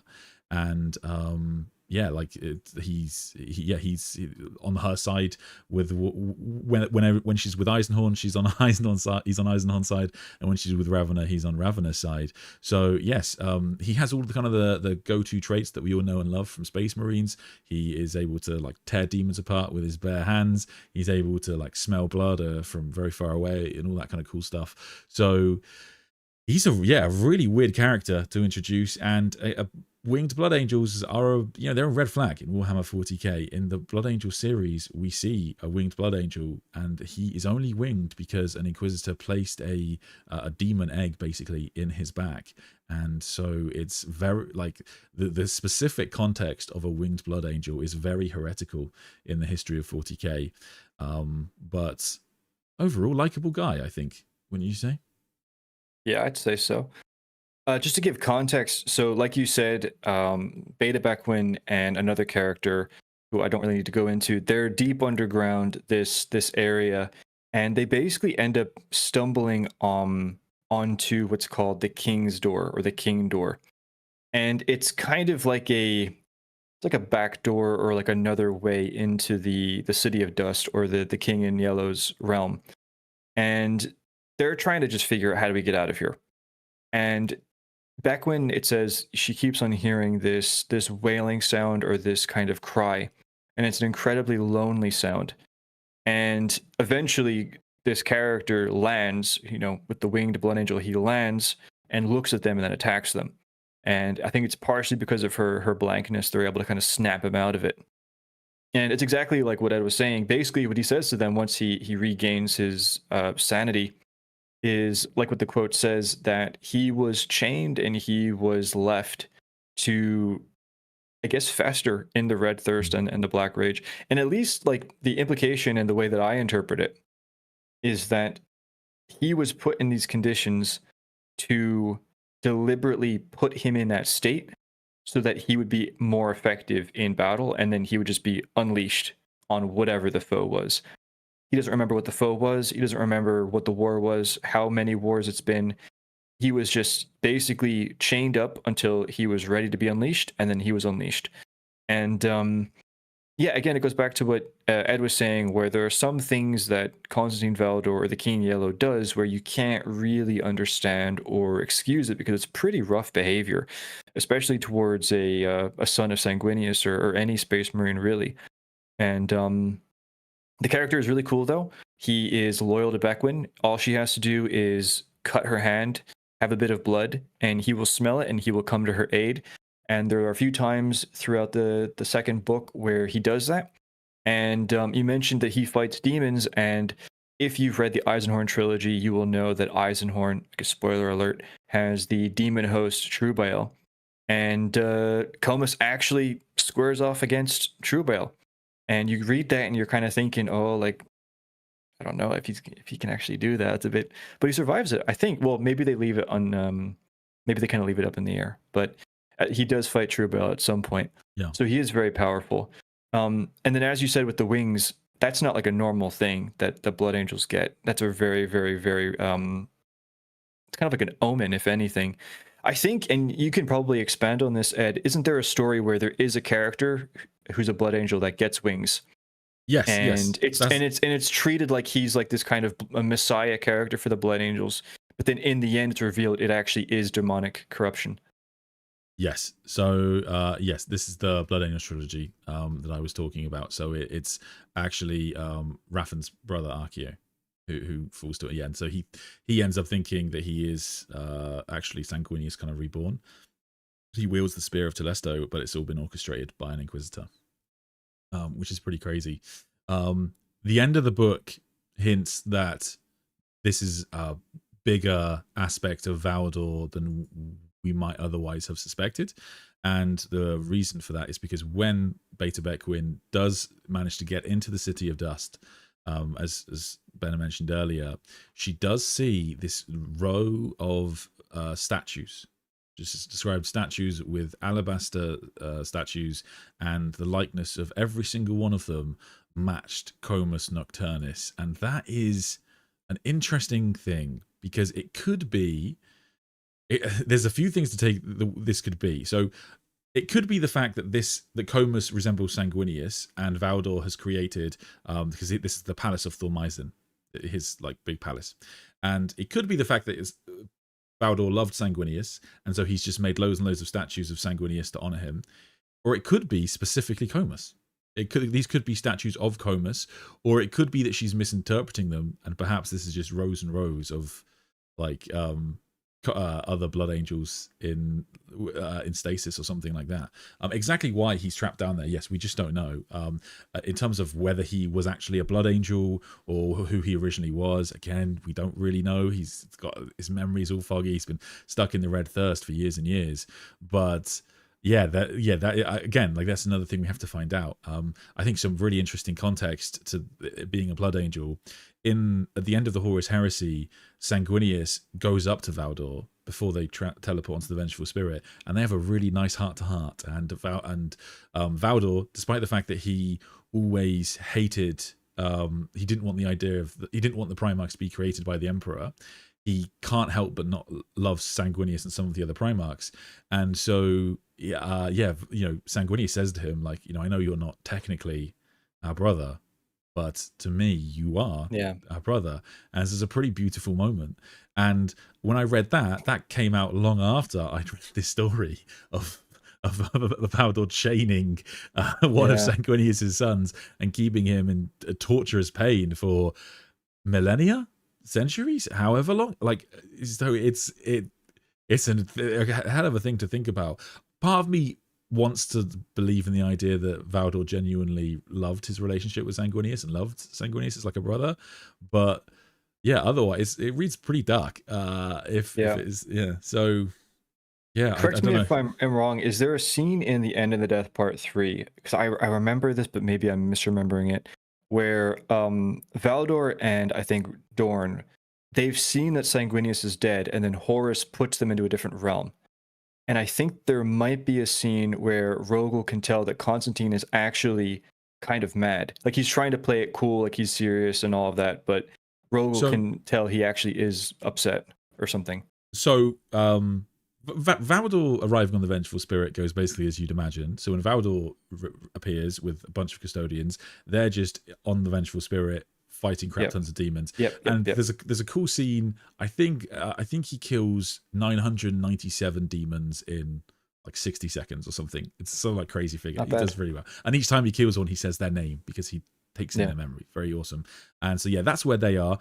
Dawn gets put into this kind of pocket dimension of a domain of Khorne where he gets tortured, and then he eventually is able to break free with the help of the Witch Acte.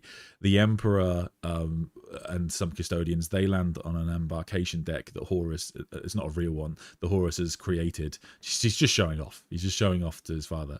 And then who am I forgetting? Sanguinius and the Sanguinius and the Blood Angels, they end up engaging with Word Bearers, if I remember correctly, and then Sanguinius, that they kind of hold the line so Sanguinius can head off and go and find Horus, and that's when he runs into Ferrus Manus.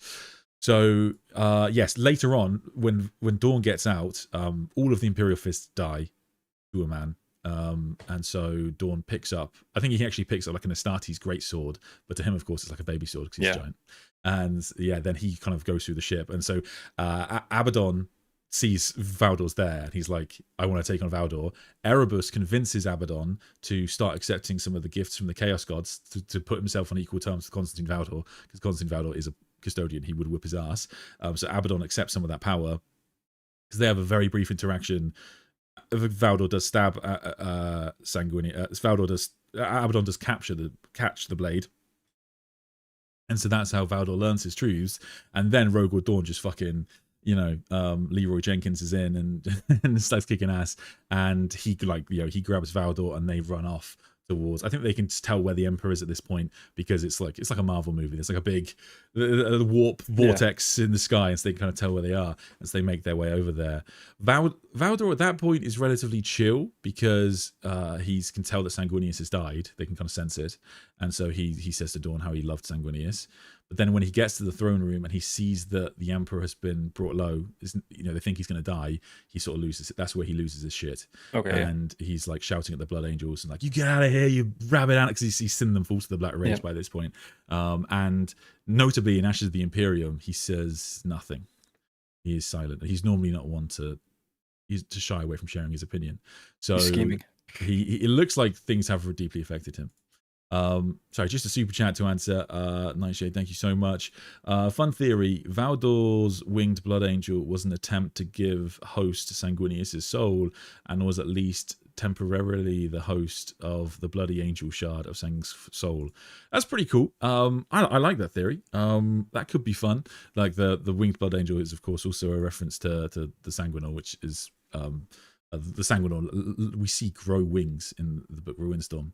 So yes, it could be a noble endeavor, but yeah, I guess Dan Abnett would be very aware of the connotations of a winged blood angel and how crazy that could be. So yeah, and how heretical it would seem, but it's a pretty cool idea. So yeah, exactly what this means and why Valdor's done it, who knows. A light came into the room. It came up through the floor as if the beaten copper deck was a golden pool, and the light was a submarine beast breaking the flat surface and emerging into the air. It was a terrible, bloodshot light, a thing of malice. It made a vaguely humanoid shape out of the bloody sunset light that composed it, and that shape writhed and crackled internally, as though it was made of electric insects or radioactive beads. This is a Grail passage. Yeah, and do you know what? That would have been really handy when I tried to explain what the Grails were. Yeah. We can skip that if you want. Yeah, I was going to say we already did that, I guess.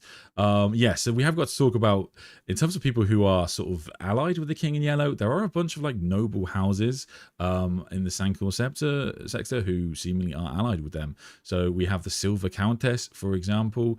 Then we have... we put other ones? No.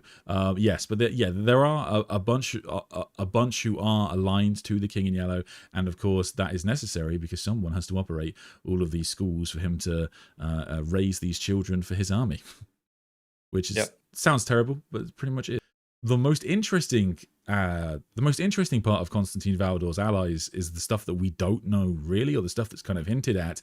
The good news for all of you Custodian fans, he has definitely not lost his love of gold, as you can see here. So when Beta Bequin actually gets into the City of Dust, I saw golden barges and burnished warships hanging silently, hanging impossibly in the darkness above the city. Prows facing outwards, ready to embark. One passed overhead as I watched. I do not know where it had come from, but its shadow crossed me and crossed the tower I leant against. I looked up to see its golden form, the detail of its plating, its finals, its finials, its gun ports and engines, the slow flutter of its banners, the masts of its forward lances, piping and ducts of its gargantuan keel. All wrought of gold, every part of it, its passage was completely noiseless, and it seemed to go on forever as it crawled past overhead. And it is also said in the series that it's kind of implied that Valdor might be the most powerful person in the setting at that point. So he has amassed a great armada, which is now being drawn into combat. But then there is also a little hint that he also might have some help from the Custodians themselves. So when Beta is found in the City of Dust, the vessels there say, "You'll have to be brought to him," he said. The custodians will examine you, but you'll have to be brought before him. So this is Custodians in the book with a small c, but again, Dan Abnett knows what he's doing. He knows he's writing a book about Constantin Valdor, and so he knows if he puts the word custodian into the novel, we're all likely going to start hypothesizing that this means actual custodians. So I think it's definitely a possibility at the very least. Yeah, 100%. So going back to the ships, first of all, that was just like absolute cinema. It's really cool. The golden ships, and I've seen people speculating that the gold is aramite or the same material that the custodians often use. Maybe it's just paint, I don't know, but if it is aramite or whatever, I mean, even if it isn't, you have to assume that if you look at the custodians, for example, they get the best of the best when it comes to technology. Their dreadnoughts, their terminators, their weapons, their armor is miles above everybody else in terms of what they get. And so more likely than not, these ships and these weapons that the King in Yellow has, if it is Valdor, it's probably the same. He's probably using weapons that we've never seen before, whether he's using technology from the Dark Age of technology, or he is, another thing as well is that he isn't bound by the limitations of the Mechanicus, where they're against progression and invention and adaptation. And I mean, there's a little bit of leeway with Call now recently, but he doesn't have to worry about any of that. If he wants to just figure out how to make his vehicles and his weapons as powerful as possible, he can do that. And so I guess that passage just really goes to show it's not just that he's using the supernatural and the warp based when it comes to his weapons. He's also just got a massive amount of leverage when it comes to technology, which is really cool. I just think it's really cool. Definitely. I mean, yeah, exactly how powerful he is. Yeah, I've said it so many times in the stream. The fact that he's just like got a secret armada is just amazing. And how many of these winged blood angels does he have under his control? How many of these vessels does he have? Is he working with the custodians? There are, yeah, I mean, he could very easily have one of the most powerful armies in the entire setting, and that's just crazy that it's just sitting out there for us to find at some point, whenever the final book comes out.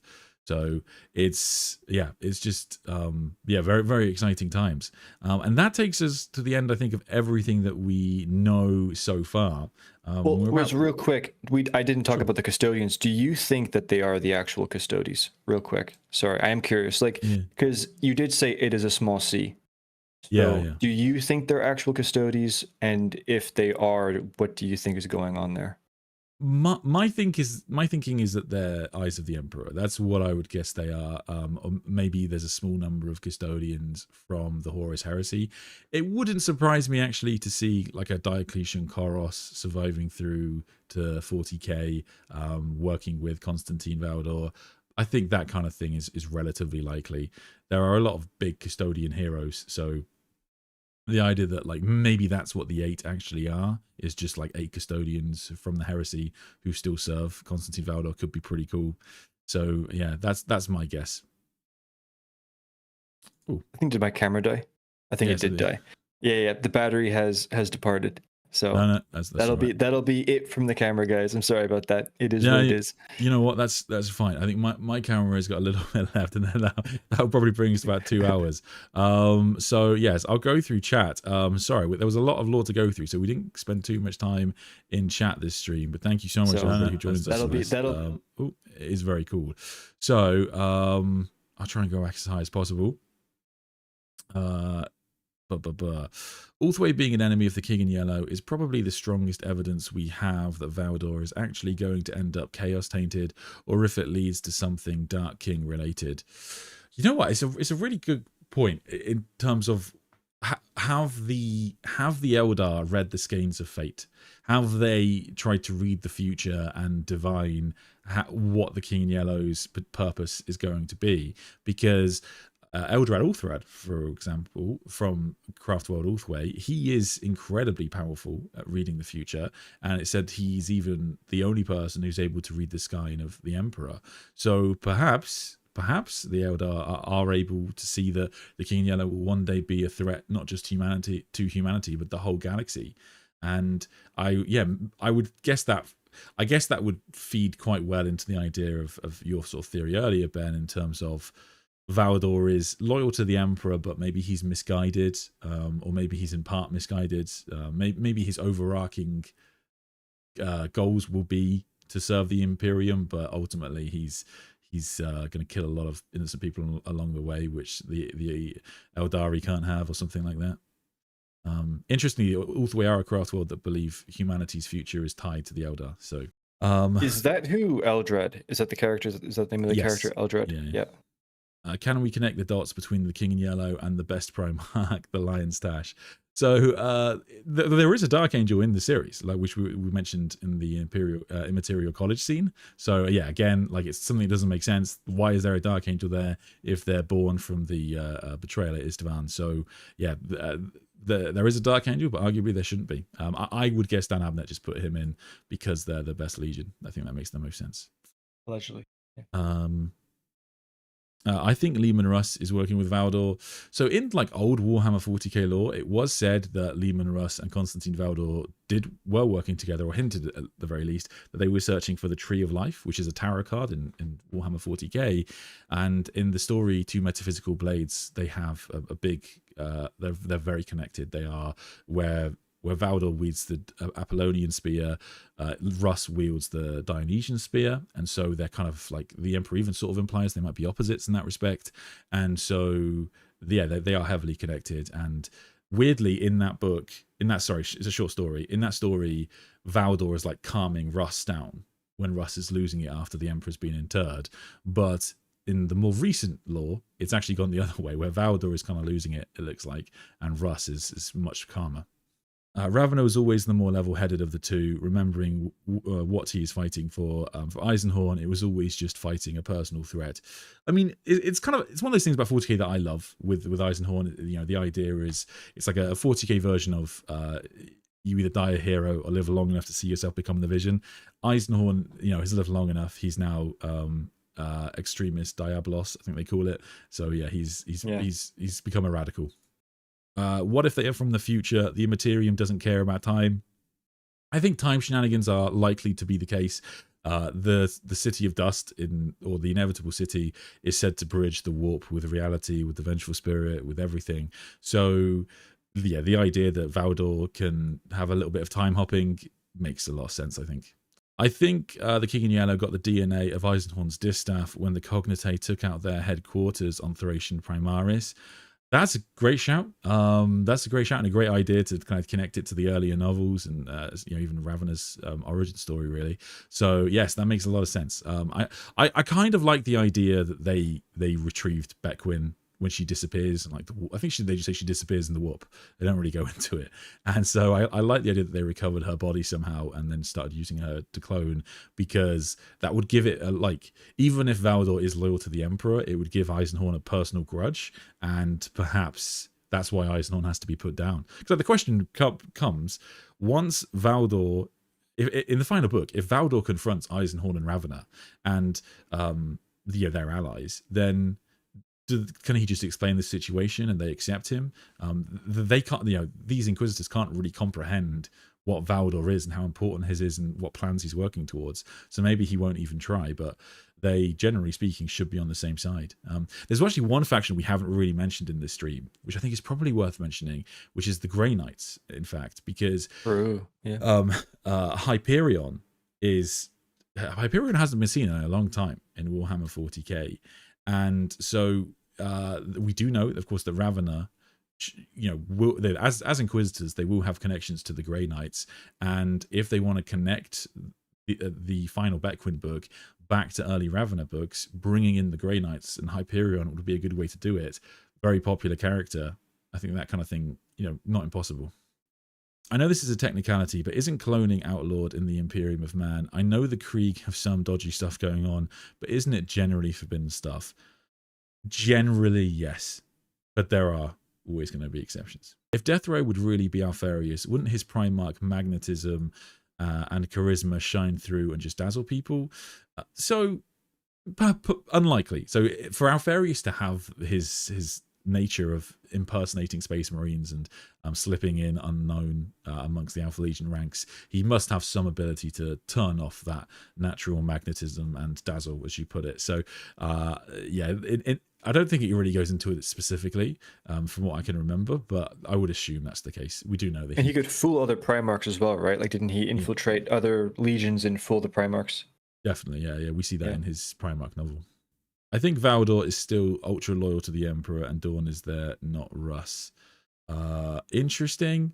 I mean, you know, we probably should talk about. There was a theory that was posed on Reddit, I think, the other day, that a lot of people tagged me in, which was the theory that the King in Yellow is actually Basilio Foe. Now, of all of the wild theories people tagged me, this one was actually pretty good. Basilio Foe, in the end of the heresy, it looks like he's died, but then from the way the passage is written, we can tell his like soul, or he's been cloned into the body of Zaranchek Xanthus, who is one of the early members of the Inquisition and a follower of Malgador. So he has survived into the Scouring, and I think it is Xanthus. No, Basilio is similar to Basilius, which means king, and Zaranchek, I think, is close to like the Greek for yellow or something like that.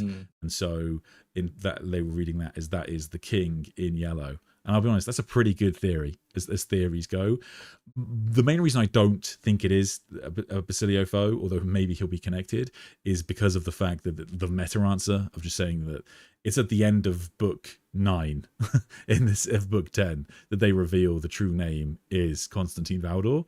But I'll be honest, I like the theory. It is cool. It is a cool theory. I will give you that. Next loyalist Primarch to return. And if it's the Khan, I think his model will be on a mount. Yes and yes. So I do think it's the Khan. I do think he will be on a mount. Ben, do you have a preference or a theory as to who the next Primarch to return is? Ooh, that's an interesting. Well, I will say, I did see on a previous stream, you pinned a comment. I think somebody saying that it would be Russ. I think, was it you? Was it Russ? You pinned, somebody said that a Primarch was going to return, and you pinned the comment, and I'm trying to remember if it was Russ or somebody else. But I'm just wondering why you did that, or because I kind of saw that you pinned it, and I was like, oh, does he share the same opinion? So I can't remember that comment specifically, but in terms of if it's Russ, I can't argue against the idea that it's Russ really, because the argument that it would be Russ is largely based upon the idea of Russ is an incredibly popular character, and the Space Wolves have a very large range. They're one of the main Space Marine factions. When we talk Ultramarines, Blood Angels, Dark Angels, Space Wolves, Black Templars, who get like a large number of their own models. So that's all perfectly logical. There's nothing against it. My argument for being the Khan is more in terms of like what the lore is at right now. There's much more lore around the Khan returning, I would say, than any other Primarch. And with Russ, it's sort of the other way. It's anti. There's lore around how he's not coming back anytime soon, both from Ashes of Prospero and the book Wolf Time.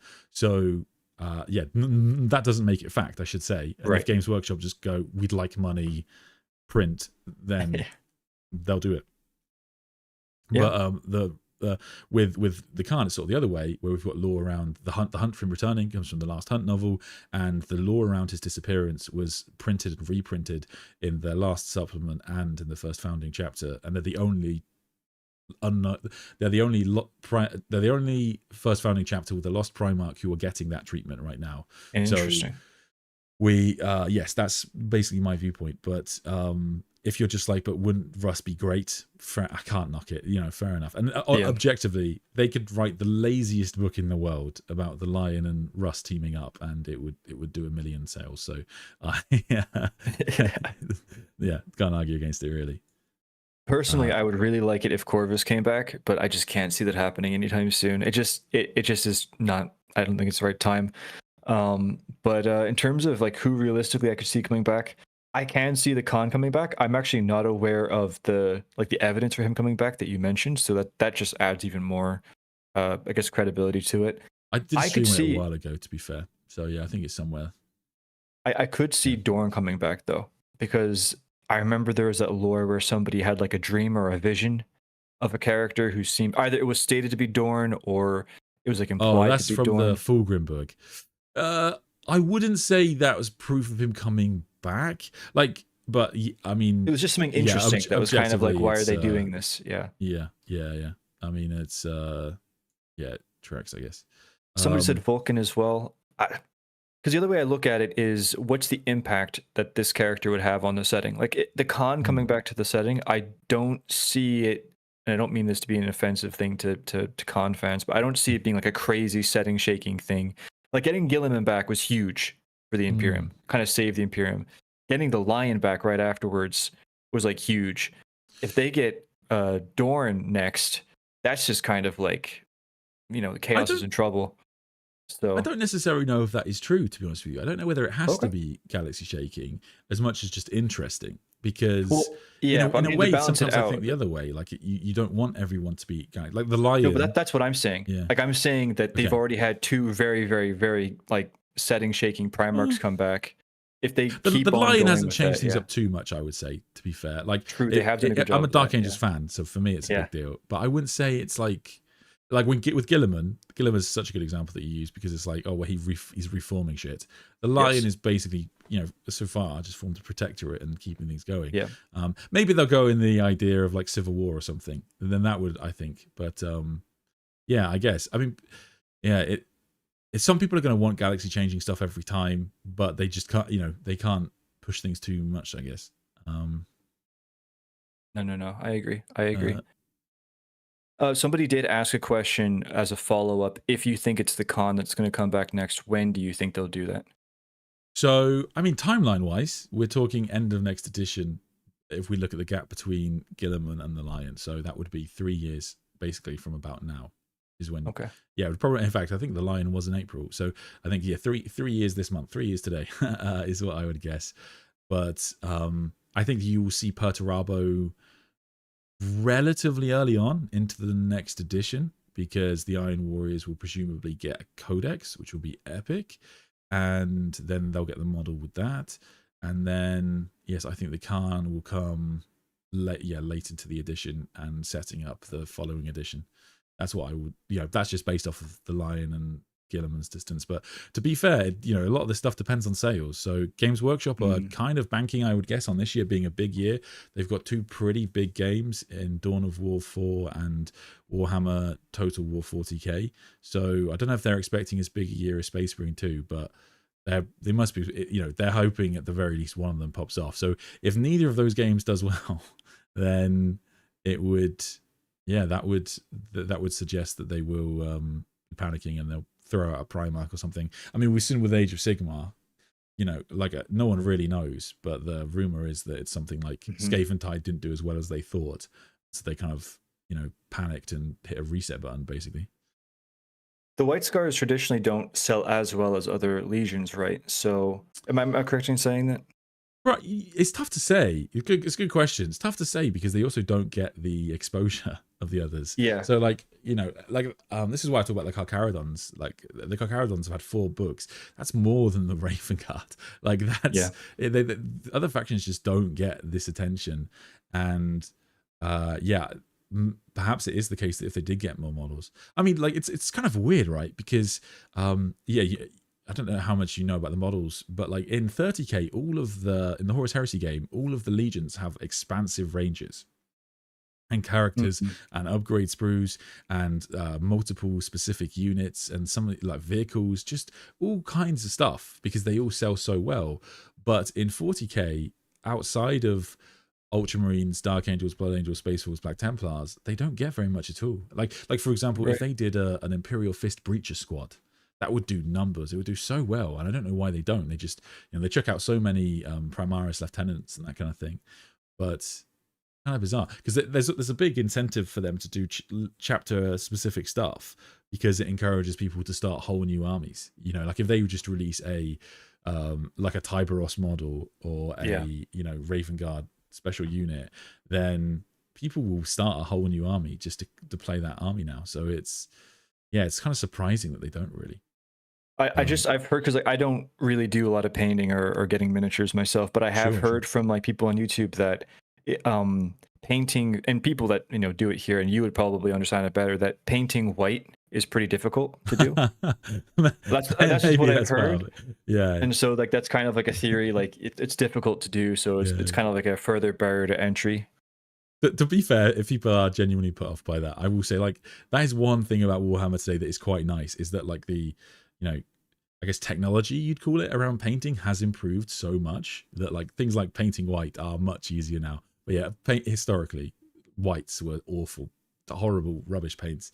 That's why Games Workshop would have so much red in their armies, because red is a much easier paint to make and use. But they might historically been like gold was a big, when Retributor Gold came out, which is a Paint Games Workshop sale, that was like a big deal because gold used to be horrible. Painting gold, every gold paint was like so thin, and you have to do so many layers, and it was rubbish. So when Retributor Gold came out, which is a great paint, then, and lots of the equivalents now in other ranges, then it's good. But nowadays things are not so bad. Someone says white, it's called an airbrush. I mean, if you're willing to invest in an airbrush, even like the white contrast paints, the Apothecary white is pretty good. So there's lots of stuff you can do. But it is intimidating, definitely. But yes, it's sort of a tough one. It's funny, I guess, because there's definitely a few examples of this where like Eldar, for example, don't get much attention, and part of that makes sense in terms of they don't do too much development in their armies as they're 60 million years old. But like when they have had boxes, some of them haven't sold well. Part of it is because if they make boxes with crappy Eldar units, then Eldar fans aren't going to buy them. Whereas every time there's a new Space Marine box, it's it's like new Space Marine stuff. And when you say crappy, are you talking about like the design or the quality, like the build quality, or like in terms of the game and how they play in the game? No, all of it really. Okay. Yeah, like stuff that all Eldar fans will already have, or stuff that is not very popular in the game or not very interesting. Like I don't know what the most popular Eldar units are, but like obviously the Phoenix Lord's always going to be really good and very popular, and unfortunately the meta and that sort of thing will always play an impact. I'll do one last King in Yellow mention to end the stream, because it is long overdue for many mentions. Take care, everybody. Thanks for watching this stream. If you could help me appease YouTube's machine spirit by liking and subscribing, I would greatly appreciate it. If you couldn't make the stream live but want to ask me a question anyway, consider posting it in our community tab and I'll answer it next time. To support the channel, click the join button below, which will give you access to more content, and you can drop into the members Discord where all the coolest Terrans hang out, away from the watchful eyes of the Inquisition. Thanks for joining me, and until next time, I wait for you and I forgive you. Good night.